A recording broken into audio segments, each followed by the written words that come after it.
goddamn agenda. You're just fun to talk to anyway.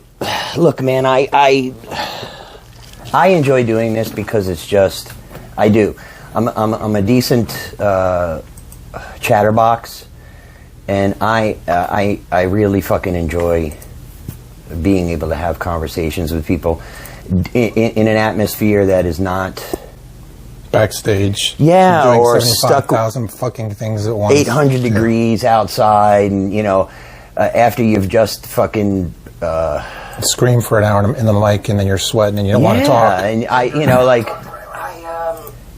people don't understand that. You want to give your all. You want to give everything to the people that come to see you. But sometimes you're just like, shit, I can't. It's tough.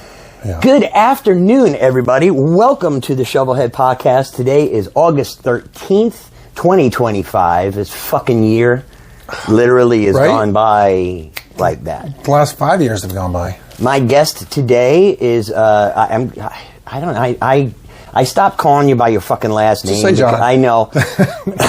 John from Kiss Alive, the tribute, who has a Facebook page that is titled John Carlazzo, and I thought for all these years that was your fucking real last name. It's a stage name. My friends know who I am. I remember one time I introduced you, and Fonda was in the audience, and she laughed.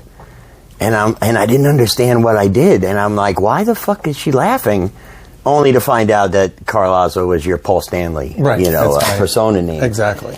This episode, like all episodes, is non-officially brought to you by Daisy's Social Sodas. John chose grape which I am trying. 10 milligrams. These guys are. I found. All right. So one of my friends, Terry, sent me a screenshot. A picture that he took at some bar. I got to figure out where it is. 100 milligrams. You can get 100 milligram THC drinks now, and I'm like, I got to find this fucking thing. How is that even legal? Well, because it's hemp. So it's hemp derived. And what happened was in Trump's first term, he changed the classifications of hemp, and then all of a sudden now they were able to see all these fucking years. This is the funny part. All those years of my childhood that hemp was illegal, we were told that hemp has no psychogenic properties. It's just fucking, Right.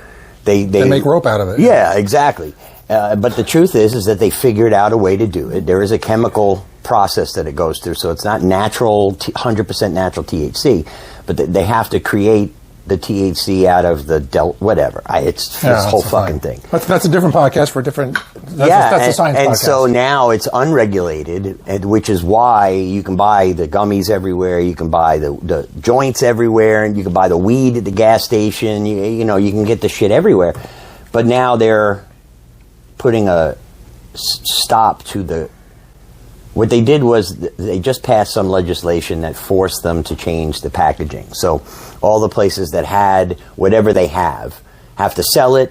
The places that are distributing it have to change the packaging so it's less attractive to kids. You think about it, even this is a tasty grape soda. Totally attractive package to anybody, This reminds me of college. There was an English class I had right after lunch, and I hated that one English teacher. Oh, yeah. And I just hated going to class, but it was required because I was an English major. So I would get a Welch's grape soda from the thing, and I would drink half of it and then fill the rest of the half up with gin, and then take it into my English class. And by the end of the English class, I was like, all right, isn't so bad. And that's right. It makes it a whole lot better. Oh, shit. This is very nostalgic. Thank you. I could not function on alcohol. I had at school. I could never have done it. I remember when I was... You could have if you tried. Well, when I was a kid... Because weed was not the weed that we have today. That's true. But it also had a totally... I remember as a kid smoking a joint at lunch and being a fucking total wreck at school, coming back from lunch for the next 2 periods. Now, I could fly a rocket ship on weed. Seriously, I could navigate anywhere on the earth. Well, you have 50 years of tolerance built up too. I guess that's true. That's true. But there's, Florida has a 30 milligram limit. There's you won't be able to buy weed higher than 30 milligrams, or maybe 35 milligrams is the top. That's the most that Florida is going to allow. Meanwhile, in places like fucking Atlanta, you can go and buy actual flower that's like 70% THC, and I'm thinking, holy shit, man, I can't, that's crazy. Better living through chemistry. Yeah, I will always be a proponent of weed. I wasn't always. I really wasn't, and then I had read a whole bunch of articles about medical marijuana for Crohn's disease, and I started smoking. Then I got my medical card, and then I don't smoke at all. I just gummy or drink. It's like it's better. It's better for you than alcohol for sure. There's 100%. It's better on your all around. Even these drinks, they're gluten free, which beer is not, and there's a lot of people that are have gluten problems these days. Is you? Are you? No. My wife is. I'm just amazed that, like, when we grew up, you never heard about gluten. Well, there's a lot of fucking things that we didn't hear about. I know. That's true. That's true. But you didn't hear about all that issues. Yeah, but why? Because the internet. Well, partly. Yeah. But also, I also believe that the way they farm it has changed over the last 50 years, too. Oh, well, that's all the foods. So I've been on this really weird...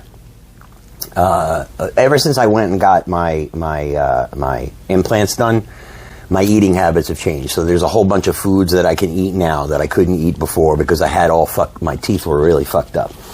So I made this conscious decision to go all natural foods, like vegan fed meat and low pest, all the natural as I can find it. That's what I've been buying, and it is just a world of difference between the two. A couple of months ago, I went to the store before I switched my eating habits. I bought chicken breasts, and I swear to God, the chicken breasts themselves were like Jurassic era size chicken breasts. And I'm thinking, my entire life, I have never seen a chicken with a breast that fucking size. Which just led me to believe that there is nothing natural about that chicken breast, because how else are they doing it? They're steroids, hormones, fucking, it's we're not eating properly. No, we're not. And people, when you leave this country, you can go to Mexico. You can spend a week in Mexico eating the foods in Mexico, and which are natural sugar and all the things, less colors, additives, and pesticides and all that other shit, and not have bloating, not have diarrhea, not have any issues, and then come back to America and within the first fucking meal get bloated from... Well, what's it called? SAD, the SAD, Standard American Diet. It's called SAD. Is it? Yeah. They acronymed it for a reason, because it is pretty much sad. But if you go to, just talking about Mexico, but even Italy, like you go to Italy, eat at any place in Italy, the food is amazing. Yeah, and handmade. Handmade. Yeah. Local, natural, organically sourced. And you come here to even the top American restaurants and Italian restaurants, and it's like, it's not close. No, and here's the fucked up part, too, is you go to the supermarket and look through the meats and try to find meat made in America. There's a lot of shit imported into this country. I don't want this to get crazy political. I just happened to notice it because I cut back on the bullshit and I started eating more healthy. And that's not true. I still eat a lot of crazy ass fucking sugary snacks and things like that. But food wise, I don't do sugar. No, most of my life, Crohn's disease. This is probably the most sugar I'm going to have. It's no, 0 sugar. Oh, really? If I'm not mistaken. 4 grams of sugar. Okay. 20 calories total. That's more than I'm going to have ever. Yeah, but now, don't you find that at our age, it's very easy to gain weight? Like, I can gain weight pretty easy if I want to. If I want to, sure. Like, when we had the second time I got COVID, I lost about 14 pounds. Oh, shit. Only because I was on the couch, I won't say in a coma, but I was semi-comatose for 14 days because I just had no energy to sleep or do anything. Yeah. And my youngest son was living with me at the time. And he would come down and feed me bagels or make me something. But like for 2 weeks, I basically didn't eat, so I lost massive amount of weight. Well, right? Yeah. The cool part is it's like, well, okay, that's bad, but the good part is, well, I'm gonna have fun gaining it back, and so it took me like yeah, it took me like 2 weeks, 3 weeks to gain it back. Like pizza, chicken wings, and all the other crap. Yeah, see that always cracks me up. Like when I read a story about some actor that gained 50 pounds to play a part, and like Russell Crowe. That's what happened to Russell Crowe. That's the easy part. Yeah, getting it back off again is the hard part. Losing the 50 pounds. Although for them now, the Ozempic thing makes it simple. You know what? Hollywood is always, if you got money and fame, there's a way. Absolutely. From hair. Look at the Osbournes. Look at Kelly Osbourne. Look at Kelly Osbourne. Oh, she doesn't even look like the person that I knew of Kelly Osbourne. We were watching, obviously, because of Ozzy, we were watching some reruns, and then there was a modern show of Kelly Now, and I asked my girl, who's that? She goes, that's Kelly. It's like, are you kidding me? Yeah, I did the same fucking thing. Actually, I hadn't seen her until the funerals and all that shit, and then I was like, are you fucking kidding me? And then so yesterday, they put up, Facebook, I'm going to be guilty about why my algorithm is this way. But yesterday they put up this, who would you rather, one of those. I see them all the time, and it's a picture of Kendall Jenner and a picture of Courtney Stodden. And I'm thinking, oh, okay, Courtney Stodden. But there's it's because that whole, now she is less Hollywood than she was, so she looks more real. Yeah. And all these Hollywood chicks... They must go to the same factory. Because they'll come out looking the same. I'm convinced. They'll come out looking the same. I'm convinced. And then when they stop or they retire, then they get all... they become like natural human beings for once because they're not spending the money on the gyms and the foods and the dietary plans. And people ask me all the time, well, how long are you going to do this? I said, well, Kiss did till they were 75. I said, well, Kiss had millions of dollars. Right. Kiss has dietitians, trainers, cooks, the whole road crew. It's like, if I just had to walk on stage and play, I could do this for another 10 years. Yeah. Oh, easily. But I'm not doing what I'm not doing the Kiss thing for another 10 years. No. Well, I got 3 ish, maybe. Okay. 4 I'd say 3 to 5 just because you never know. Like I never thought I'd be doing this at this age. Right. It's my 17th year doing this. And I never thought I never had any plan. This was not a grand design. Right. This was I answered a Facebook ad. No, not Facebook. I answered a Craigslist ad. Yeah, because 17 years wasn't Facebook. This is a Craigslist ad. Kiss tribute, no makeup, no costumes, looking for Paul Stanley. And I thought, okay, right. No makeup, no costume. No makeup, no costume. I'm a middle-aged dad. Well, actually, I'm past middle age. I don't plan on living. Yeah, but I'll be 70 still calling myself middle-aged. Exactly. So I was a married, 3 kids, dad. Had kind of a dad bod because who cares, And I thought, all right, I'll do this. I'm not going to put on spandex and makeup at my age. That's ridiculous. Right. So here I am. Here I am 17 years later. And still doing this. Still doing But there's the clock is ticking, which is why I've tried to branch out and do some other, lay the foundation for some other stuff coming down the road. Are you allowed to talk about it? I can talk. I kind of decided once I talked to you about other stuff. You fucking knew. You knew when you told me you were coming on. You knew you were going to talk about it. Well, I knew you knew. When I decided I was going to, when I decided to ask you to come on, I figured this would be a good place to talk about it. Yeah. So and the timing was just weird with Ozzy passing. Yeah. Because you had it together. You were working on it prior to that. This has been about 2 years in the works. So announce it. Okay. So, no, I'm not quitting the Kiss Alive thing for a while, like I said, 3 to 5 years.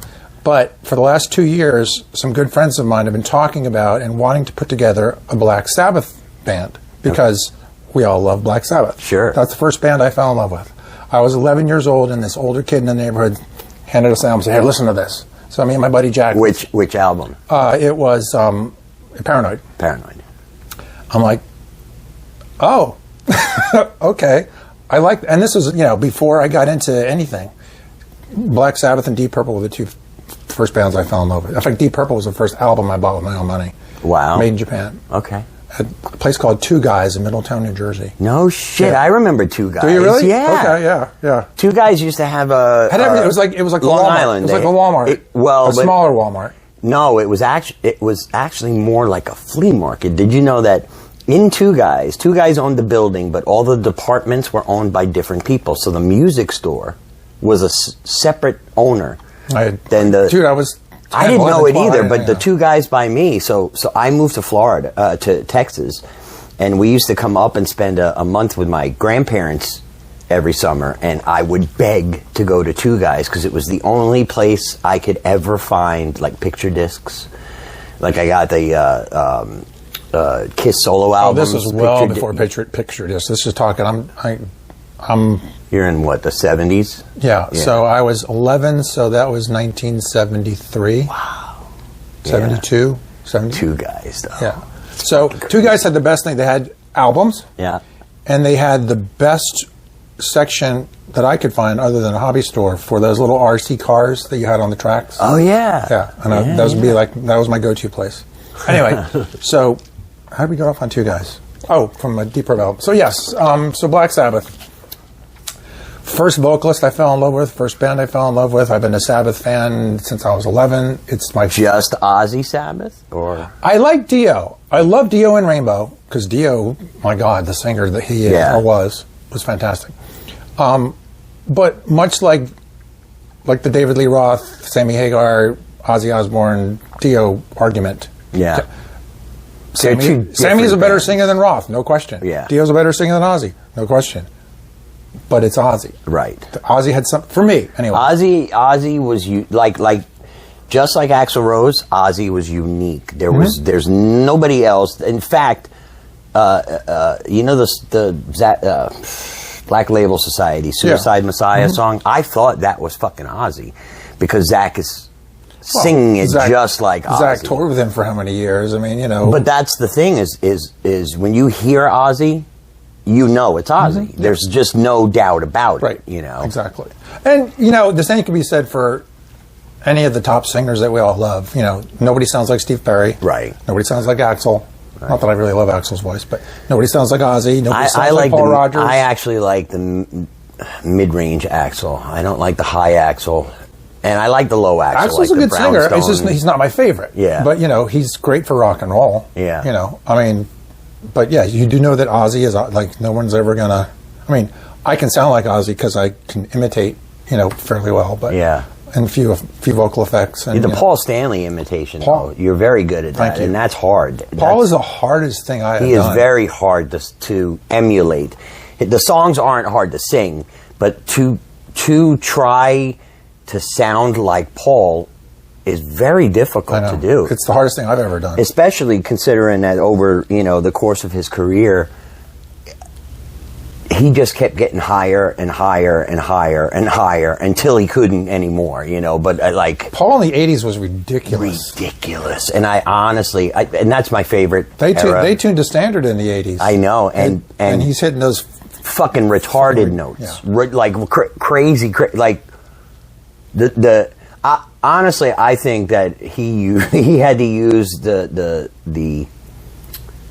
Aerosmith's "Dream On," the end of that song, as his inspiration for how high he was going to go. Because some of that stuff is fucking high. But that Kiss, 80s Kiss is my favorite. It really is. It's my personal favorite. Yeah, I get that a lot from a lot. Again, I'm older than you, right? And I came into it earlier. Yeah. You know, in fact, my bass player in the Ozzy band is a huge 80s Kiss fan too.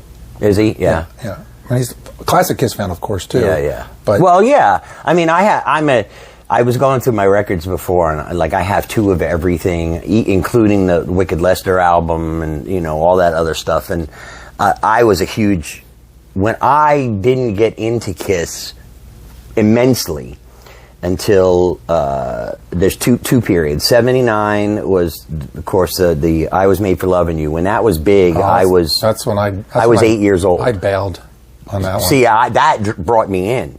And because disco was really big then, and I was an 8-year-old kid, and then I saw them, and I'm like, you know, I needed to know, and so, but as an 8-year-old kid, you're I didn't have my own money. I wasn't listening to the radio on my own accord. You know, I was listening to what my mom was playing, or my father, which was the Carpenters and Eagles and all that other kind of stuff. Then when Lick It Up came out, that's when I was old enough to choose to stay up until midnight when they Don Kirshner or when they showed the Kiss without their makeup for the first time, and you know.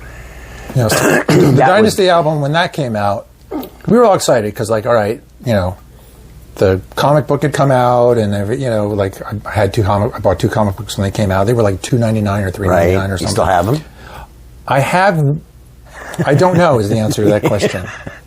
I think somewhere I have them. I had 1 copy. I bought 2. I don't know what happened. And my friends were like, you know, you're spending $7 on, you know, it's like ridiculous. It's like, trust me, it's gonna be fine. Now, if I can't find them, I don't know. You can't. They're hard to find. It's like the cards, too. But when Dynasty came out, I was like, oh, come on, guys, disco, really? I was like, it took me a long time. I'm talking 20-plus years for me to come around and start to appreciate Dynasty. It's a weird album. It is a very weird But there's some great songs on it. Yeah, but it's weird. And I just came around to The Elder, too. I've always liked The Elder. I never did until just recently. Yeah. Because, again, I was like, I came into the Kiss fold in 75 after Alive came out. This kid in high school, John Applegate, came into biology lab one time, and for some reason there was a turntable in biology lab. I don't know why, but he brought this Kiss Alive album, and he goes, look at this, guys. I was like, well, this looks kind of cool. Like, so he put it on. It's like, oh, this is really cool. So, and then that's how I started. So I was 13, I think. But I've seen Kiss's. I've seen at least one show of Kiss's tour every year since 1976, except for the Dynasty tour. Oh, I was like, I'm not doing it. I'm not doing it. You guys bailed on me. I'm bailing on you.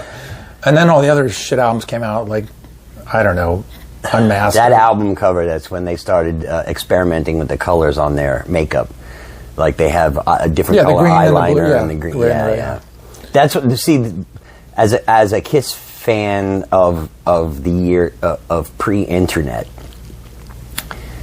our only glimpses of them or things were the sneak peeks in the magazine and or, you know, studying those album covers, in which I can't tell you how many times I drew. I was going to say, can you draw? I can trace. Yeah.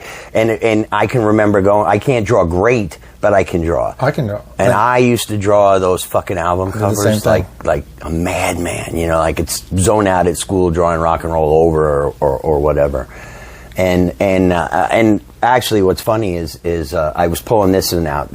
I have 3 copies of this, but this one is signed by all of them. That's cool.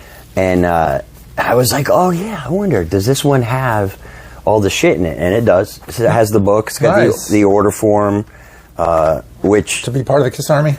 Yeah, $4.99. You know what I didn't? What I just had? I just bought it separately. My dude, these fucking things. I love these things. Yep. So, like, just to get them, and I never got to order anything from it, but I was like, oh man, you know, if I could just order. I filled out the top part, but I never ordered. Never ordered anything from it. No. I had somebody gave me the belt buckle that you. Yes. Yeah, that one. I have that belt buckle somewhere in my collection. One of our friends started out to be fans, and then became good friends. Gave me a belt buckle like 2 years ago. I was like, you know how much it's worth? I know, right? They're hard to find. No, just keep I just have it. I was like, thank you so much. I have my thank you, Lydia and Steve. All of my original albums, the way that I got them, were trades with kids whose stole them from their older brothers or whatever other shit. So like my Love Gun is original, but never had the gun. I just bought the gun. 2 months ago, Wax Records got in a copy with the gun, and he's a smart fucker. He sold them separately. And all I saw was the Love Gun, and I'm like, dude, is the gun in here? And he's like, no, but I have it at home. And I'm like, I fucking want it. He's like, $30. It's yours. They were pioneers and genius. I think that's Gene was, because the merch business attaching to music is basically what they if they didn't start it, maybe they weren't the first ones to do it, but they were early on. They were the first ones to mass and merchandise. They were early on to see the potential and just run with it. Well, here's the thing, is that if it wasn't for the things that they did, you wouldn't have like, where the fuck do I have them? Somewhere up here. I have the Super 7 figures now. Mm-hmm. Like, I get Ronnie James Dio, Eddie, Lemmy, and all this. Nobody would have ever thought to make action figures of rock stars if it wasn't for the success of the Kiss ones, you know? And it's because they were cartoonish. Yeah. But see, that's the sad part, is that we have reached an age where everything we loved is cartoonish, because there were no better cartoons than when we were kids. No. I mean, there's some great cartoons now. I mean, I have 3 boys that I've raised, and I've watched all the generational from all 3 of them. Mine too. My oldest is almost 30, and like Dexter's Lab is brilliant. Yeah. Johnny Bravo, funny as shit. I love Johnny Bravo, but you're going back 20 years now. Well, I'm Johnny old. Bravo. I'm 10 years older than you. I was a fucking. My favorite ones were like the Incredible Hulk, the Amazing Spider-Man and Friends, and what was Johnny Quest? I fucking loved Johnny Quest. With Haji, so racist, Haji. I know. Everything about the show now is super racist, but I loved Johnny Quest. Oh, that was great. You know? And then when I got older and I realized that the Chase, the white-haired guy, was just a cartoon version of the guy from Mission Impossible, whatever that fucking guy's name was. I was like, oh my god, he's got his own cartoon. No, they were great. But so all the cartoon stuff, like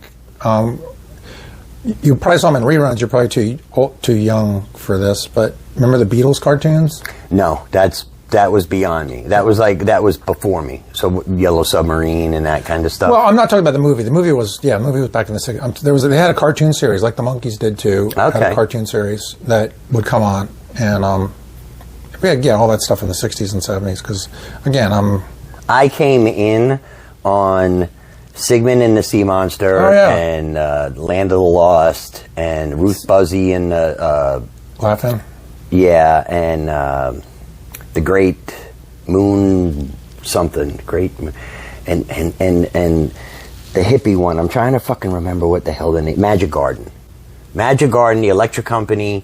Magic Garden just came up in a conversation I had recently. That just out of nowhere, it was funny. That's funny you mentioned it. When I watched it as an adult, I went back and found it on YouTube, and I was like, "Are you fucking kidding me?" When you watch the old Bugs Bunny cartoons as an adult, there's a whole 4 or 5 other levels of whatever. Yeah, Bugs Bunny, even Scooby Doo. There were levels of Scooby Doo that were well beyond a child's imagination. Yeah.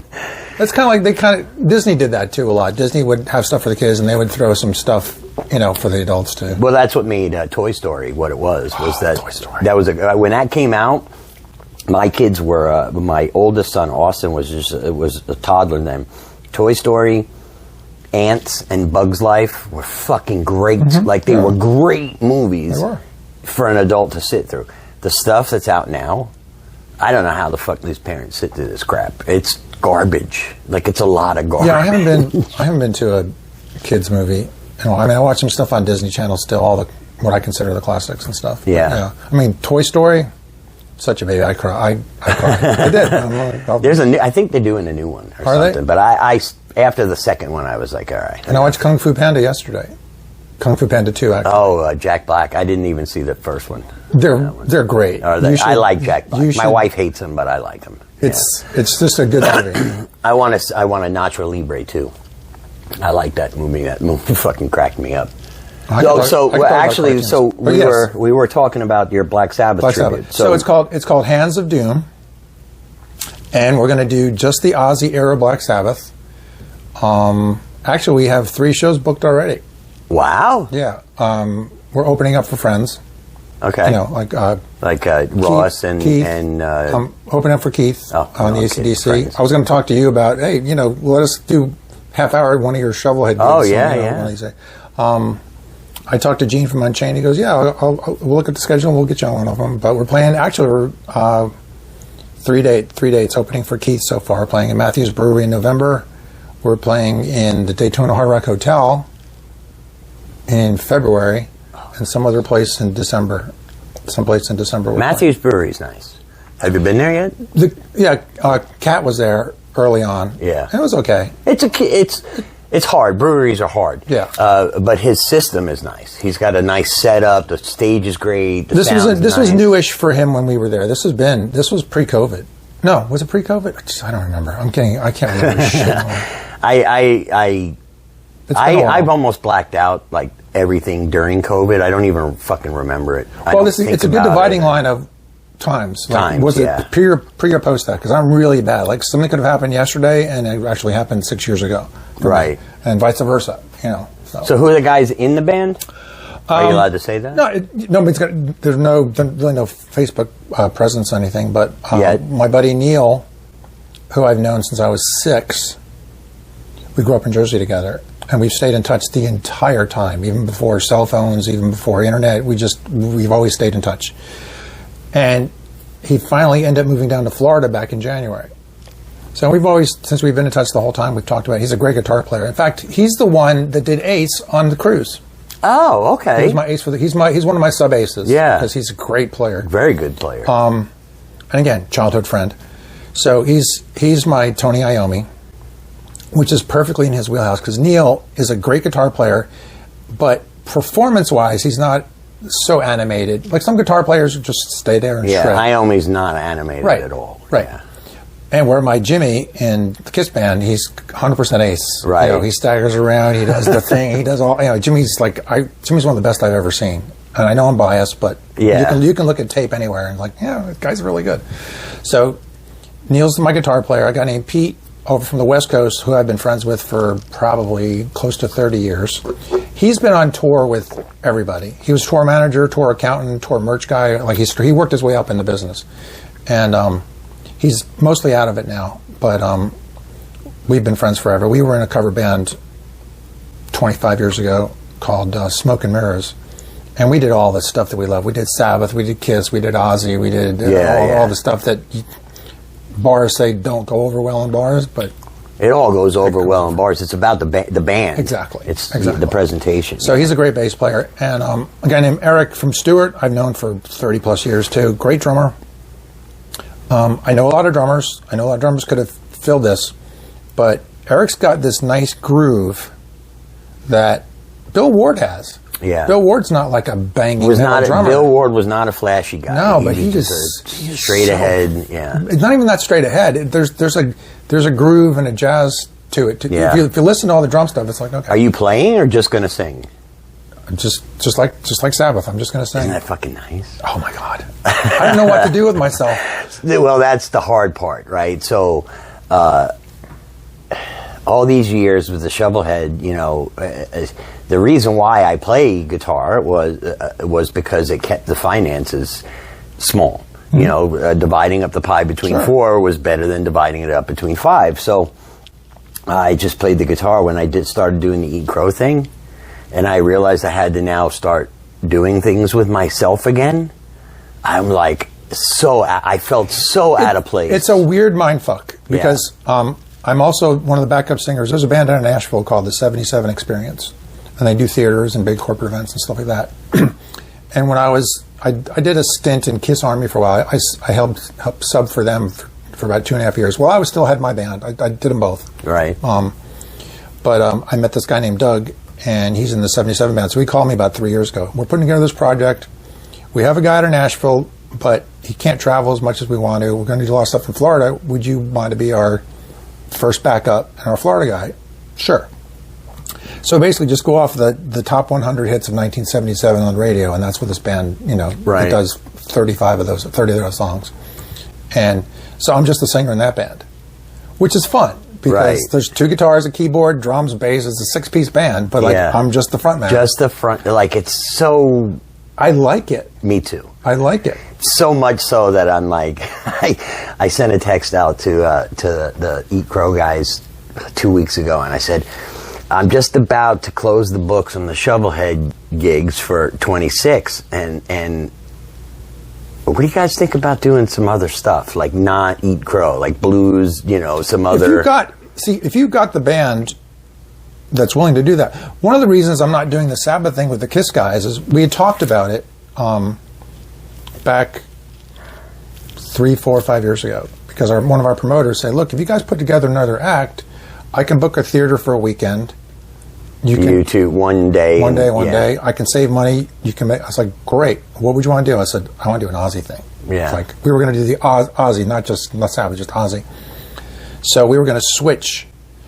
At the time, my bass player, Drew is like an amazing guitar player. Yeah. Like just scary good. He was going to switch to guitar, and my bass player, Jimmy, was going to switch to bass. But everyone dragged their feet. Nobody really seemed to be that into it. And after dragging your feet, I read the writing on the wall and said, okay, well, it's not going to happen with these guys. So let me start planning ahead because I really want to do it. Yeah. It's something I've wanted to do for a long time. The Kiss thing I fell into. Like 17 years ago, I wasn't like, oh man, I want to be in a Kiss band. Yeah, it just kind of opened its doors to you. It happened to be that way. And we started out no makeup, no costumes. And then after 4 gigs, people said, man, you guys should really put on the costume. You guys are good. Yeah, fuck me. The whole thing I didn't want to do. But okay, all right, now I got to join the gym, and now I got to start eating right. The whole thing. Because I was, I was probably 25 pounds heavier, 20 pounds heavier, whatever. Yeah. But, so I've always wanted to do an Ozzy Sabbath thing. It's been in the back of my head for the last 20 years. So finally Neil moved down and we put it together. And do you have is it 90 minute? You do it what we're going to do is, because you're going to have your opening thing. Because we're fortunate enough to have friends in the business that know me, that know that I'm not going to put out a piece of shit product. Right. We've designed like a 45-minute set, a 60-minute set, and a 90-minute set. But for Sabbath, it could be, which 5 songs do you choose? Right, exactly. Yeah. 5 Sabbath songs could be 30 minutes. And I'm really not exaggerating all that much. War Pigs is 7 and change? Yeah. They're all 6 minutes. Anyway. That's how I am able to time out. I save War Pigs when the ShovelHed does it for like the last 15 minutes of a set. And that's how I know one more song and I'm done. And I can take a break. And if I'm in the audience, you call me up. That's it, man. It's fucking easy. Oh yeah, John, come up and sing. Yeah, Ray from Spread Eagle, he likes that one too.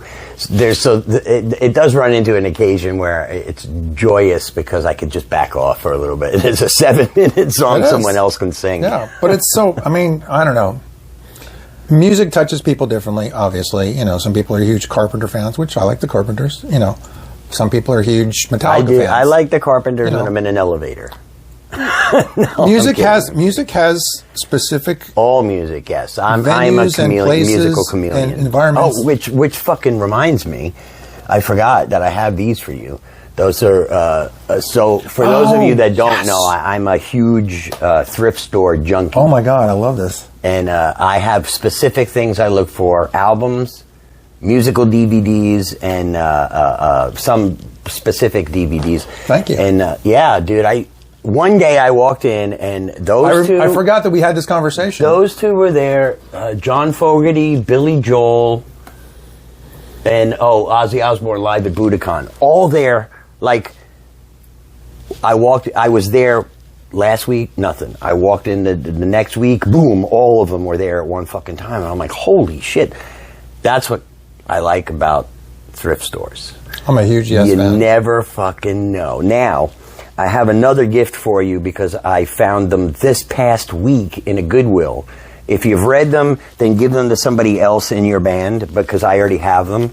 But it's the Paul Stanley Backstage Pass. Yep. And Gene Simmons, Kiss and Make Up. Have you read them both? I've read them, but I'm sure somebody in my There's a drummer. I think you have a drummer. There's a guy keeps showing up. Fucking guy. He's showing up, puts on makeup. He does a good job. It's this guy, right? This fucking guy? I think that's that guy. I think that's him.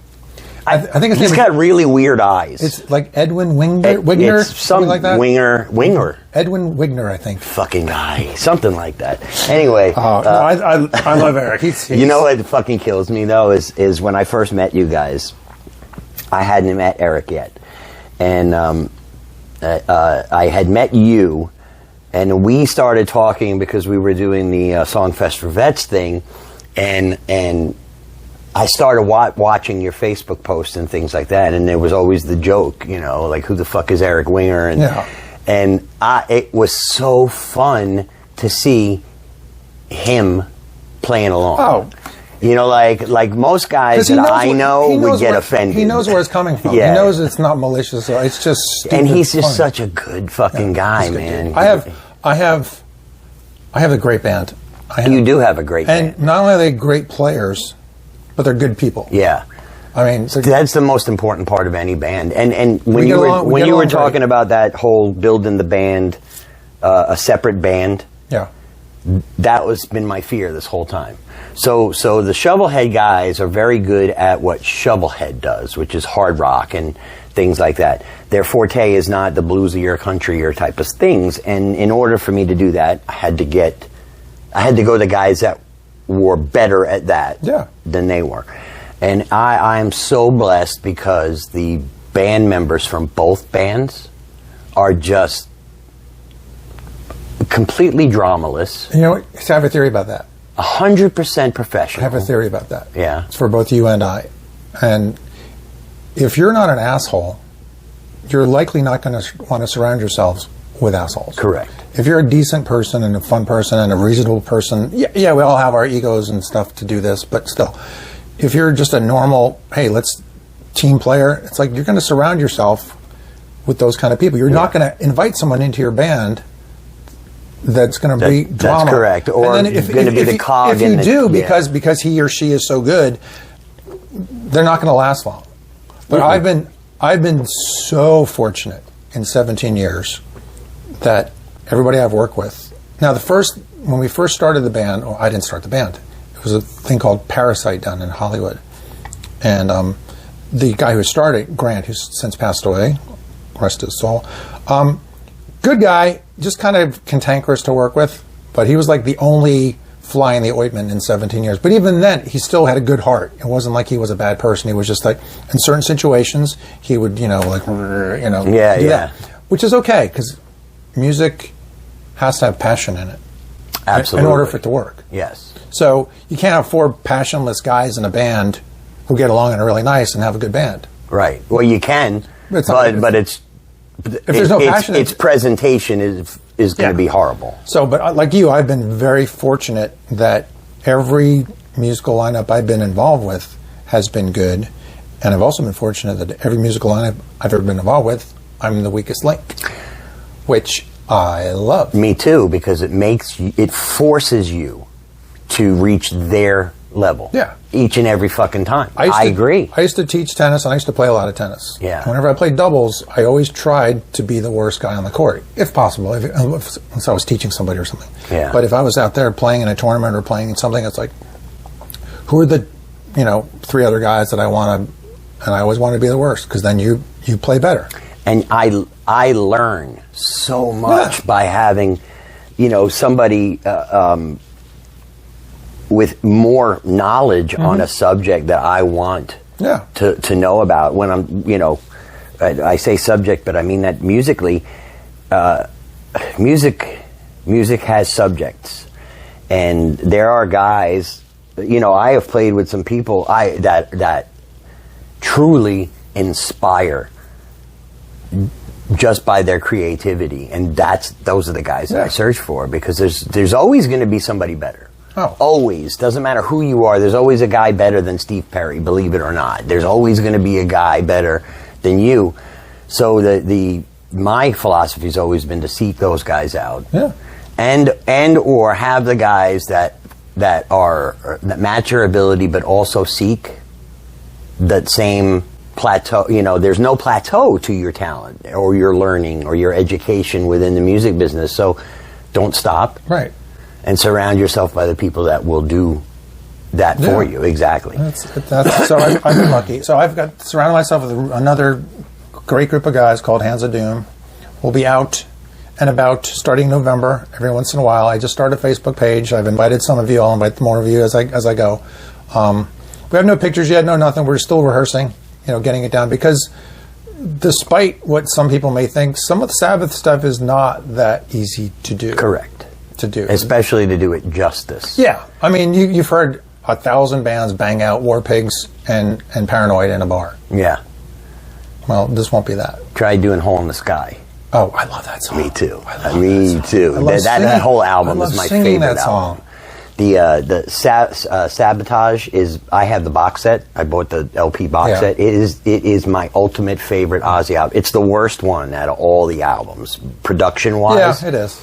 It is. But I was just talking with. I did an Ozzy special with Ray I West. know, I missed it. I was doing something. Oh, yeah, that's right. Actually, it would have been great to have you and Ray on. I would have loved to. I just couldn't do it. But we were talking about that specific album, and I just reread Bill Ward's account of the recording of that album, because it always fucking weirded me out that he was wearing those see-through red fucking...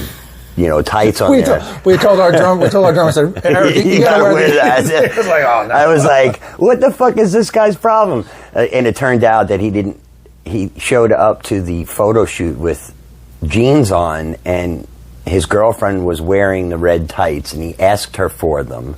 See, that makes... And didn't realize you could see his underwear through it. That makes complete sense. Absolutely. That's a very logical explanation of that picture. Those are the reasons why album covers are so fucking important to me, because there is a story behind every one. If I can remember sitting down with Mob Rules and trying to understand what the fuck was going on in the image. The Sabbath, the pre-Dio album covers were terrible.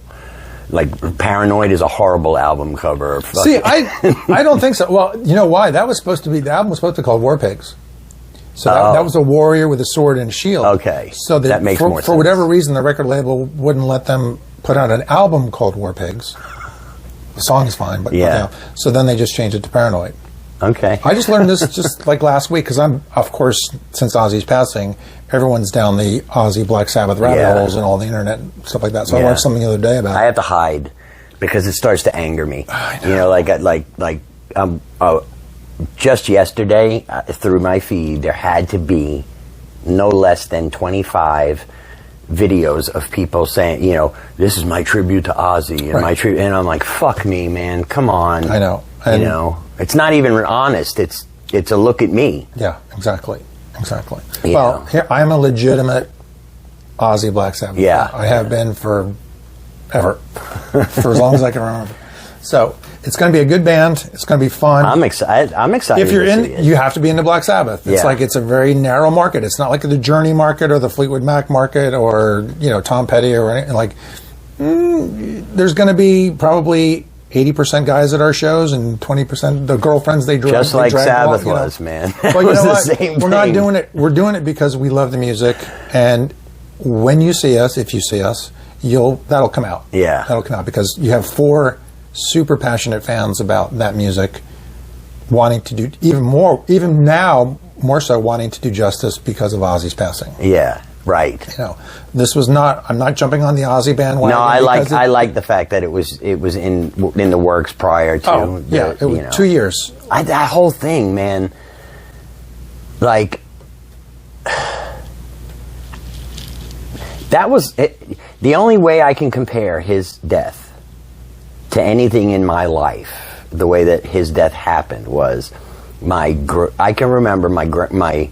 I was a kid, so this is a passed down story. My grandfather had my grandmother died. A year later, my grandfather decided that he was going to start dating. And he called my father and asked my father's permission, which is like, wow, that's old school. Yeah, that's old school. And my father said, of course you can. And my grandfather passed away in his sleep that night.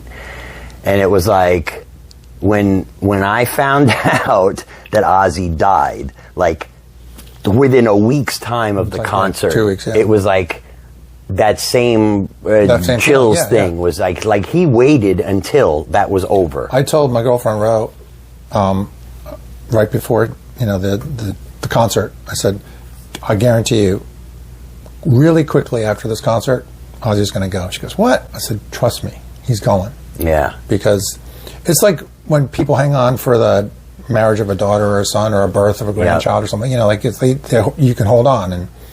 But once he did that, it's like, all right, what else do I got? What to else do? do I got to do? Yeah. If you're in pain and living, I mean, we're watching old episodes of the Osbournes, and you can see Ozzy's hand. Oh yeah. 30 years ago. Yeah, but we were making fun of him just because he couldn't speak. Well, we thought, okay, 25 years of hard drug use. Yeah, well, you think 30 years of Parkinson's disease. How long? Or whatever. I mean, this was on the show, so it had to have started before that. Yeah. So he's probably had stages of Parkinson's or whatever. Yeah. And of course, the drug abuse doesn't help your nervous system, and none of that helps. But yeah. So anyway, that's it. That's what we're going to be doing, and then so it'll be fun. If you got to do Terra Firmata. It'll be a great place. We might. Yeah. We might. Again, we got connections. People know me. We got to. You know what we got to do? We got to talk to Jim about starting to bring some tribute shit to Philly down south. Oh, they are. Are they? Yeah. Yeah. Yeah. I've talked to him. Oh, I've been working with Jim through Fonda for a while now. I like him. I do. He is a straight ahead, fucking no nonsense guy. Yeah. It's that northern mentality. I think that's some people find abrasive, but Jim's a great guy, and he's done the right things with his venue. He's put money in. He has a vision. Yeah. He's going to be. Dude, it's been open for, I don't know, just a few years. He's already replaced the thatch roof. Like, he was closed Monday because they were replacing parts of the roof. Yeah. Not because of damage, but because it's time. But meanwhile, I'm seeing some of these tiki bars here that have been around for 35 years with the same 35-year-old roof, and they wonder why people are dropping off, because... Yeah, Jim asked me about fencing because he has to fence off some stuff because I have a fence business. That Yardy's got to do. Yeah, and then he asked about the KISS, pricing for KISS band, what you need. And he said, okay, we'll work on it. Yeah. So he wants to. I've read a couple of his posts where he's talked about it. I know he's talked to the Van Halen guys. Yeah. So it's going to happen. Yeah. It's going to happen. And you guys have played there. Not ShovelHed. ShovelHed played there. Yeah, ShovelHed's played there. And then, dude, 3 months ago, he booked me once a month for all of 2026. Like, I didn't even have to... Yeah. Some of these places that I've been playing for years, I have to chase for my dates. I know, I hate that. And he was like, boom, here you go, this is what I want. And I'm like, oh, you sure you want once a month? And he's like, fuck yeah, once a month. I'm okay. You guys draw. We draw. Stuart... And then Stuart you'll draw because there's... We never had a... Here's a really weird fucking part. I was just telling Al Beltrain this a couple of weeks ago. He's like, I want to get to ShovelHed to Terra Firmata, and I'm like, I can't now. I'm like, I literally have tried for 5 years to book a gig there, and for some fucking reason, they would not return an email address. And Jonathan wanted to book me there. He couldn't get the guy to answer me. Al wanted to book us there. He was never getting the guy to answer me. And then all of a sudden, when, Philly down south now, I can't do it. So, I don't know. It's weird. It's all weird. And trying to track down some of these venue owners is a fucking pain in the... I hate it. I hate the booking process. The booking process is not fun. What I did was this year is I got in touch with all of my venues 2 months ago. And I go, look, I need to logistically set this up properly because now I have Eat Crow. And I want to be able to effectively do both all year long. I know. But I want to be able to do them properly because I can't sing the Eat Crow. I did it. But I would rather have a few days between Eat Crow and ShovelHed because it's two different types of singing. Yep. And I needed time.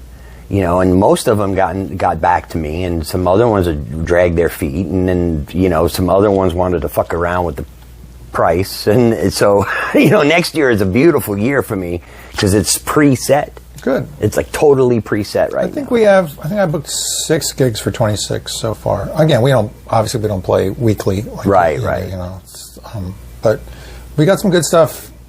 But the KISS thing, we just went up to Michigan last month. Yeah, I saw that. That was fun because that was one of the promoters that I work closely with, Gary from Upfront Entertainment. Great guy, legit. If you ever need somebody for the he works with Slash, he works with those guys and the Conspirators. He books for them too. How I got him involved, I forgot that story.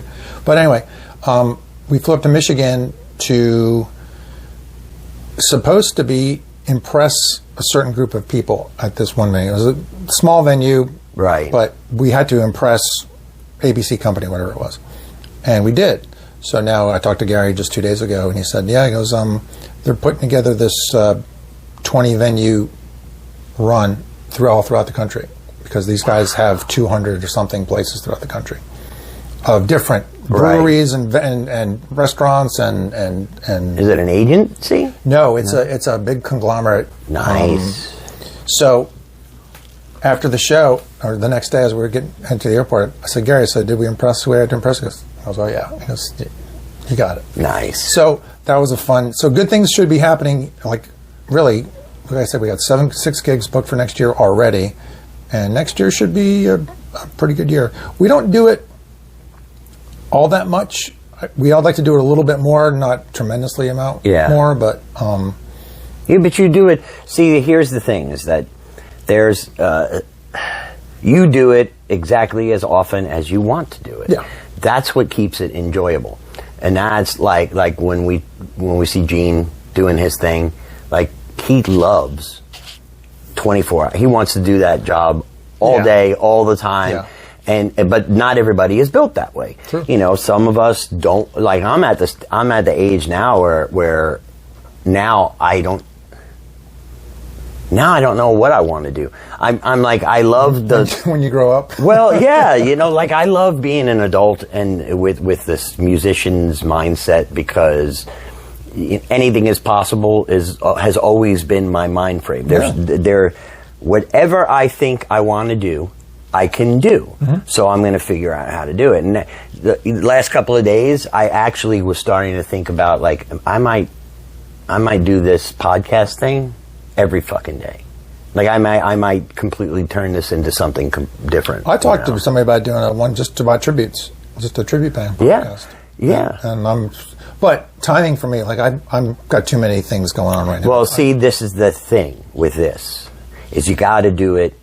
You have to force yourself into the same type of mentality that you would with all the other things that you do, where you say, you know, all right, every Wednesday, no matter what the fuck is going on, between 12 and 2 o'clock, my life is podcast. Yeah. You know, this is it. So this morning I was actually trying to map out how to do a show more often. I don't know about every day. I don't know that I can get I don't wake up happy. I'm not a happy waker. I wake up pretty fucking grumpy. And it usually takes a good 35 minutes for my gummy to kick in. So I don't know if I would do an evening, if I would continue to do them during the day. That's the other thing about being this age of being a musician and not having to play not being forced to do this for the money. Yes. Is that I have a lot of time on my hands too. It's a luxury that not many of our musician friends have. No, and what happens to me is it burns me out when I can't enjoy the performance because all I'm thinking about is the business end of it. Then I'm done.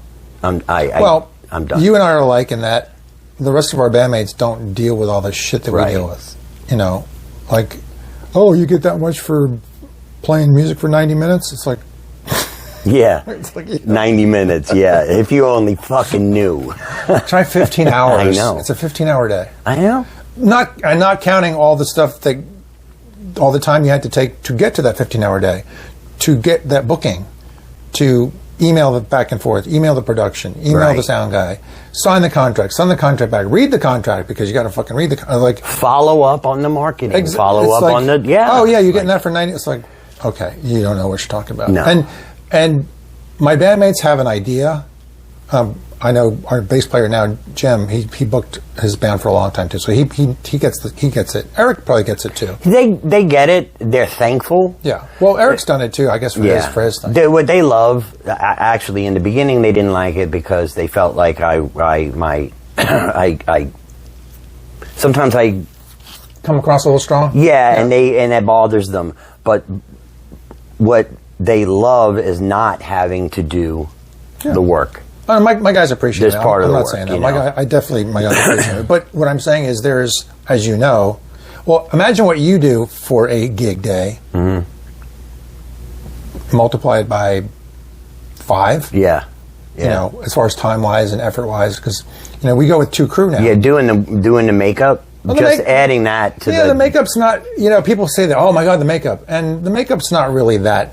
It's not, but it adds the extra half hour of put on and the extra half hour of put off. Well, it's not a half hour, but it kind of gets you prepped for the battle. You know, yeah, that's true. It's like that's true. You're getting, you get that you're quiet getting time. into the thing, and we're giving each other bullshit in the back in the green room. We're doing all sorts of stuff, and so it's fun. See, that's another fucking thing that I wish we had I wish we had some proper. And I'm going to just keep. I have to keep prefacing this: proper music venues rather than bars with live music.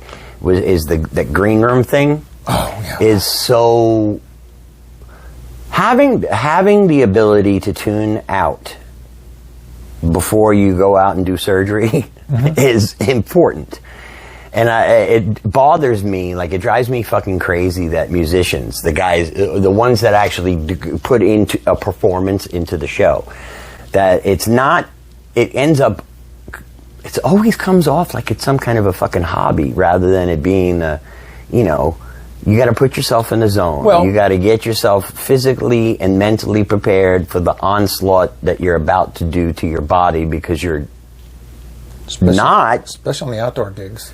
The outdoor gigs, that's murder. We don't do them anymore in the summer. Yeah, I don't either, and it drives Patrick crazy because he wants to gig more. Patrick's a gig more guy, and I'm a pay more gig less I love guy. Patrick. He's so fun. He's so fun to hang out with. Patrick was our interim drummer for a while. We were looking for a drummer. Yeah, and he fucking missed that goddamn show with him in makeup. He does sub for us every once in a while. He's on the roster of drummers that I have. Yeah, but what kills me is that he plays the shit straight with you. He don't play it straight with us. Do you know how fucking fast I Was Made for Loving You is with us? Have you seen us play it? It is like triple time. Is it really? Oh my God. But that's a song actually I avoided ever doing anything in falsetto because I never felt I could pull it off right.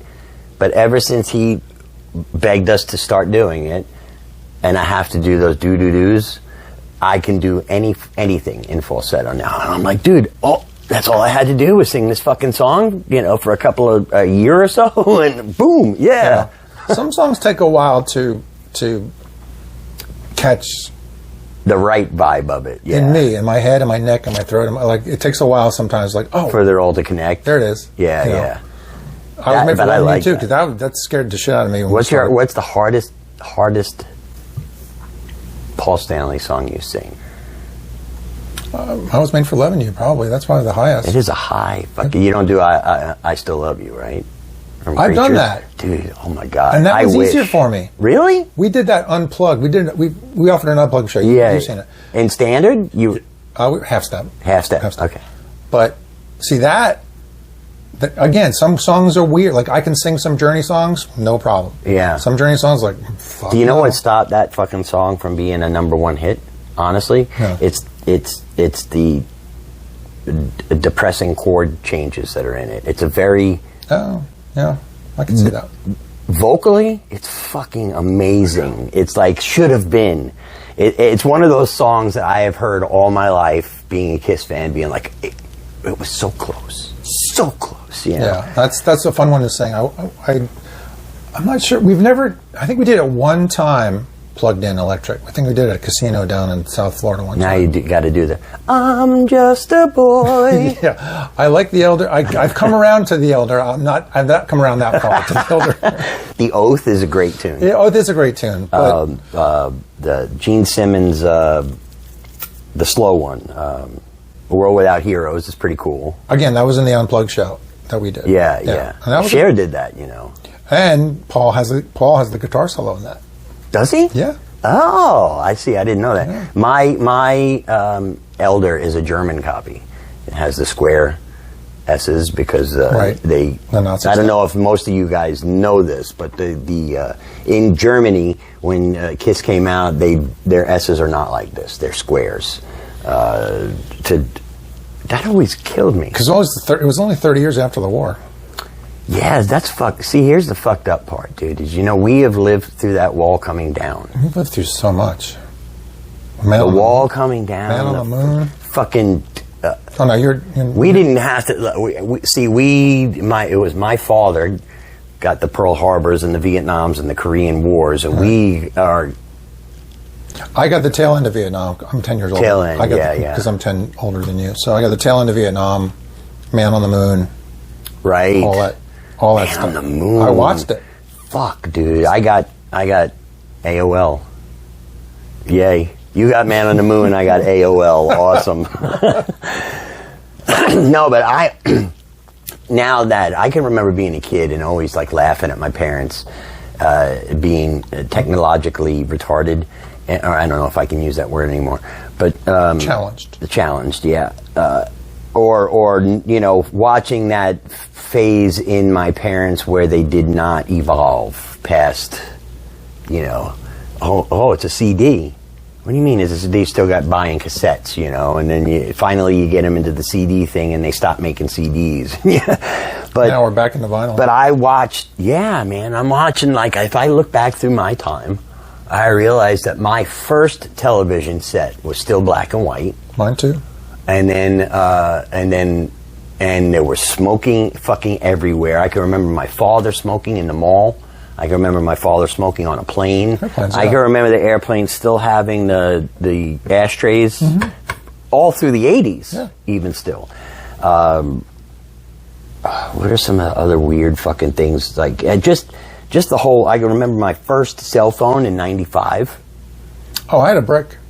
Yeah, you had the brick, the big one. See, I I first flip phone. My ex-wife and I, it was the first time we had them because prior to that I had a beeper. And then I can remember my first beeper was a number beeper, and then the second beeper was a text beeper, and then I had a Sky page. You know what? Now we're starting to sound like the two guys on Sesame Street. Yeah, but think about that. These old cranky. Think about how fast though that all those technologies changed.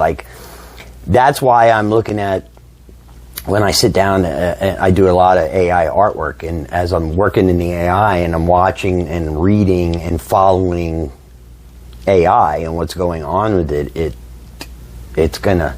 So many people are gonna be out of work, and technology is going to get to this point where this fucking world is gonna be the WALL-E. Have you seen WALL-E, the fucking cartoon? Oh yeah, the movie. Yeah, dude, it's what this world is gonna be. This bunch of fat fucking people that don't do anything, or it's just gonna be nothing but girls doing the OnlyFans TikTok fucking things because there's no jobs out there. And that's another weird ass thing is that'll probably get replaced by AI too. Well, that's a huge thing right now, and I'm now following the news on the trends, and in the last month I think 3 different of these young OF girls have committed suicide or drug overdosed on fentanyl or some shit like that.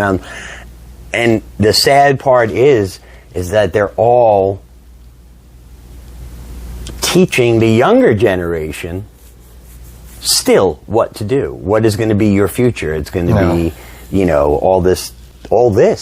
Yeah. It's fucking weird. It's not, don't get trained to go do a job. Go out and do this. Put yourself in front of your phone. Or be a plumber, be an electrician. Yeah. Those trades are going to be very important because somebody's still going to have Somebody has to do stuff. Somebody has to do something. Yeah. Well, everybody bitches about the cost of going to get your car fixed, and I don't know if they do it here in New York. They used to have to post on the wall how much it costs per hour. They do. Do they do it here? And I can remember 10 years ago it being $75 an hour. Now it's anywhere from 115 to 200 and whatever. Yeah, but now you think about that. That is a trade that you should fucking stay in and stay educated in because you're always going to have cars. Yep. But then the same. That's a field I was in when I was younger too. Was the warehousing, distribution part of auto parts, but what happened is that auto sales slumped, so they came up with a lease. And then once the lease came in, people were turning their leases in and getting a new car every 4 years. So auto parts sales dropped because people weren't keeping cars for 10 years and 150,000 miles anymore. They were trading them fucking in. And so you start seeing the auto parts places, you know, they start laying off the knowledgeable auto parts guys. And now what they do is hire the Walmart people or have a self-checkout. And then you just have a Walmart guy walking around making sure that everything is clean-ish and copacetic and self-checkout. So we are fucked. Like, actually, we're not. We'll be okay. It's our grandchildren that are fucked. Yeah. To some extent. Yeah, but you know what? I'm basically wired for optimism.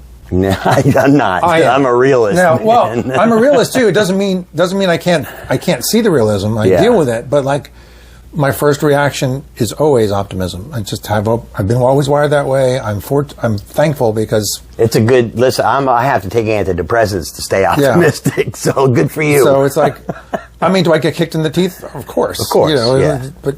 It's like, all right, well, that wasn't the way I expected it. And just sort of shake it off. And learn and move on. That was a good lesson.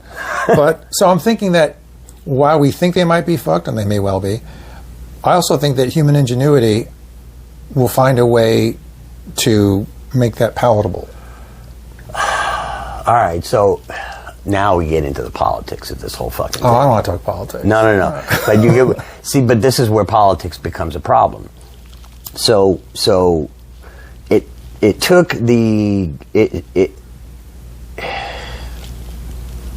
one side of the political spectrum to push for the electric vehicle to get us to the point that we actually have electric vehicles on the road, because the other side of the spectrum didn't give a shit. They're all about coal and gasoline and electric and natural fucking production, and the other side says no.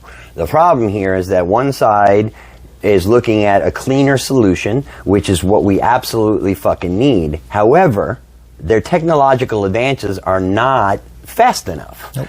And then you have the other side over here who is trying to keep the production of energy consistent.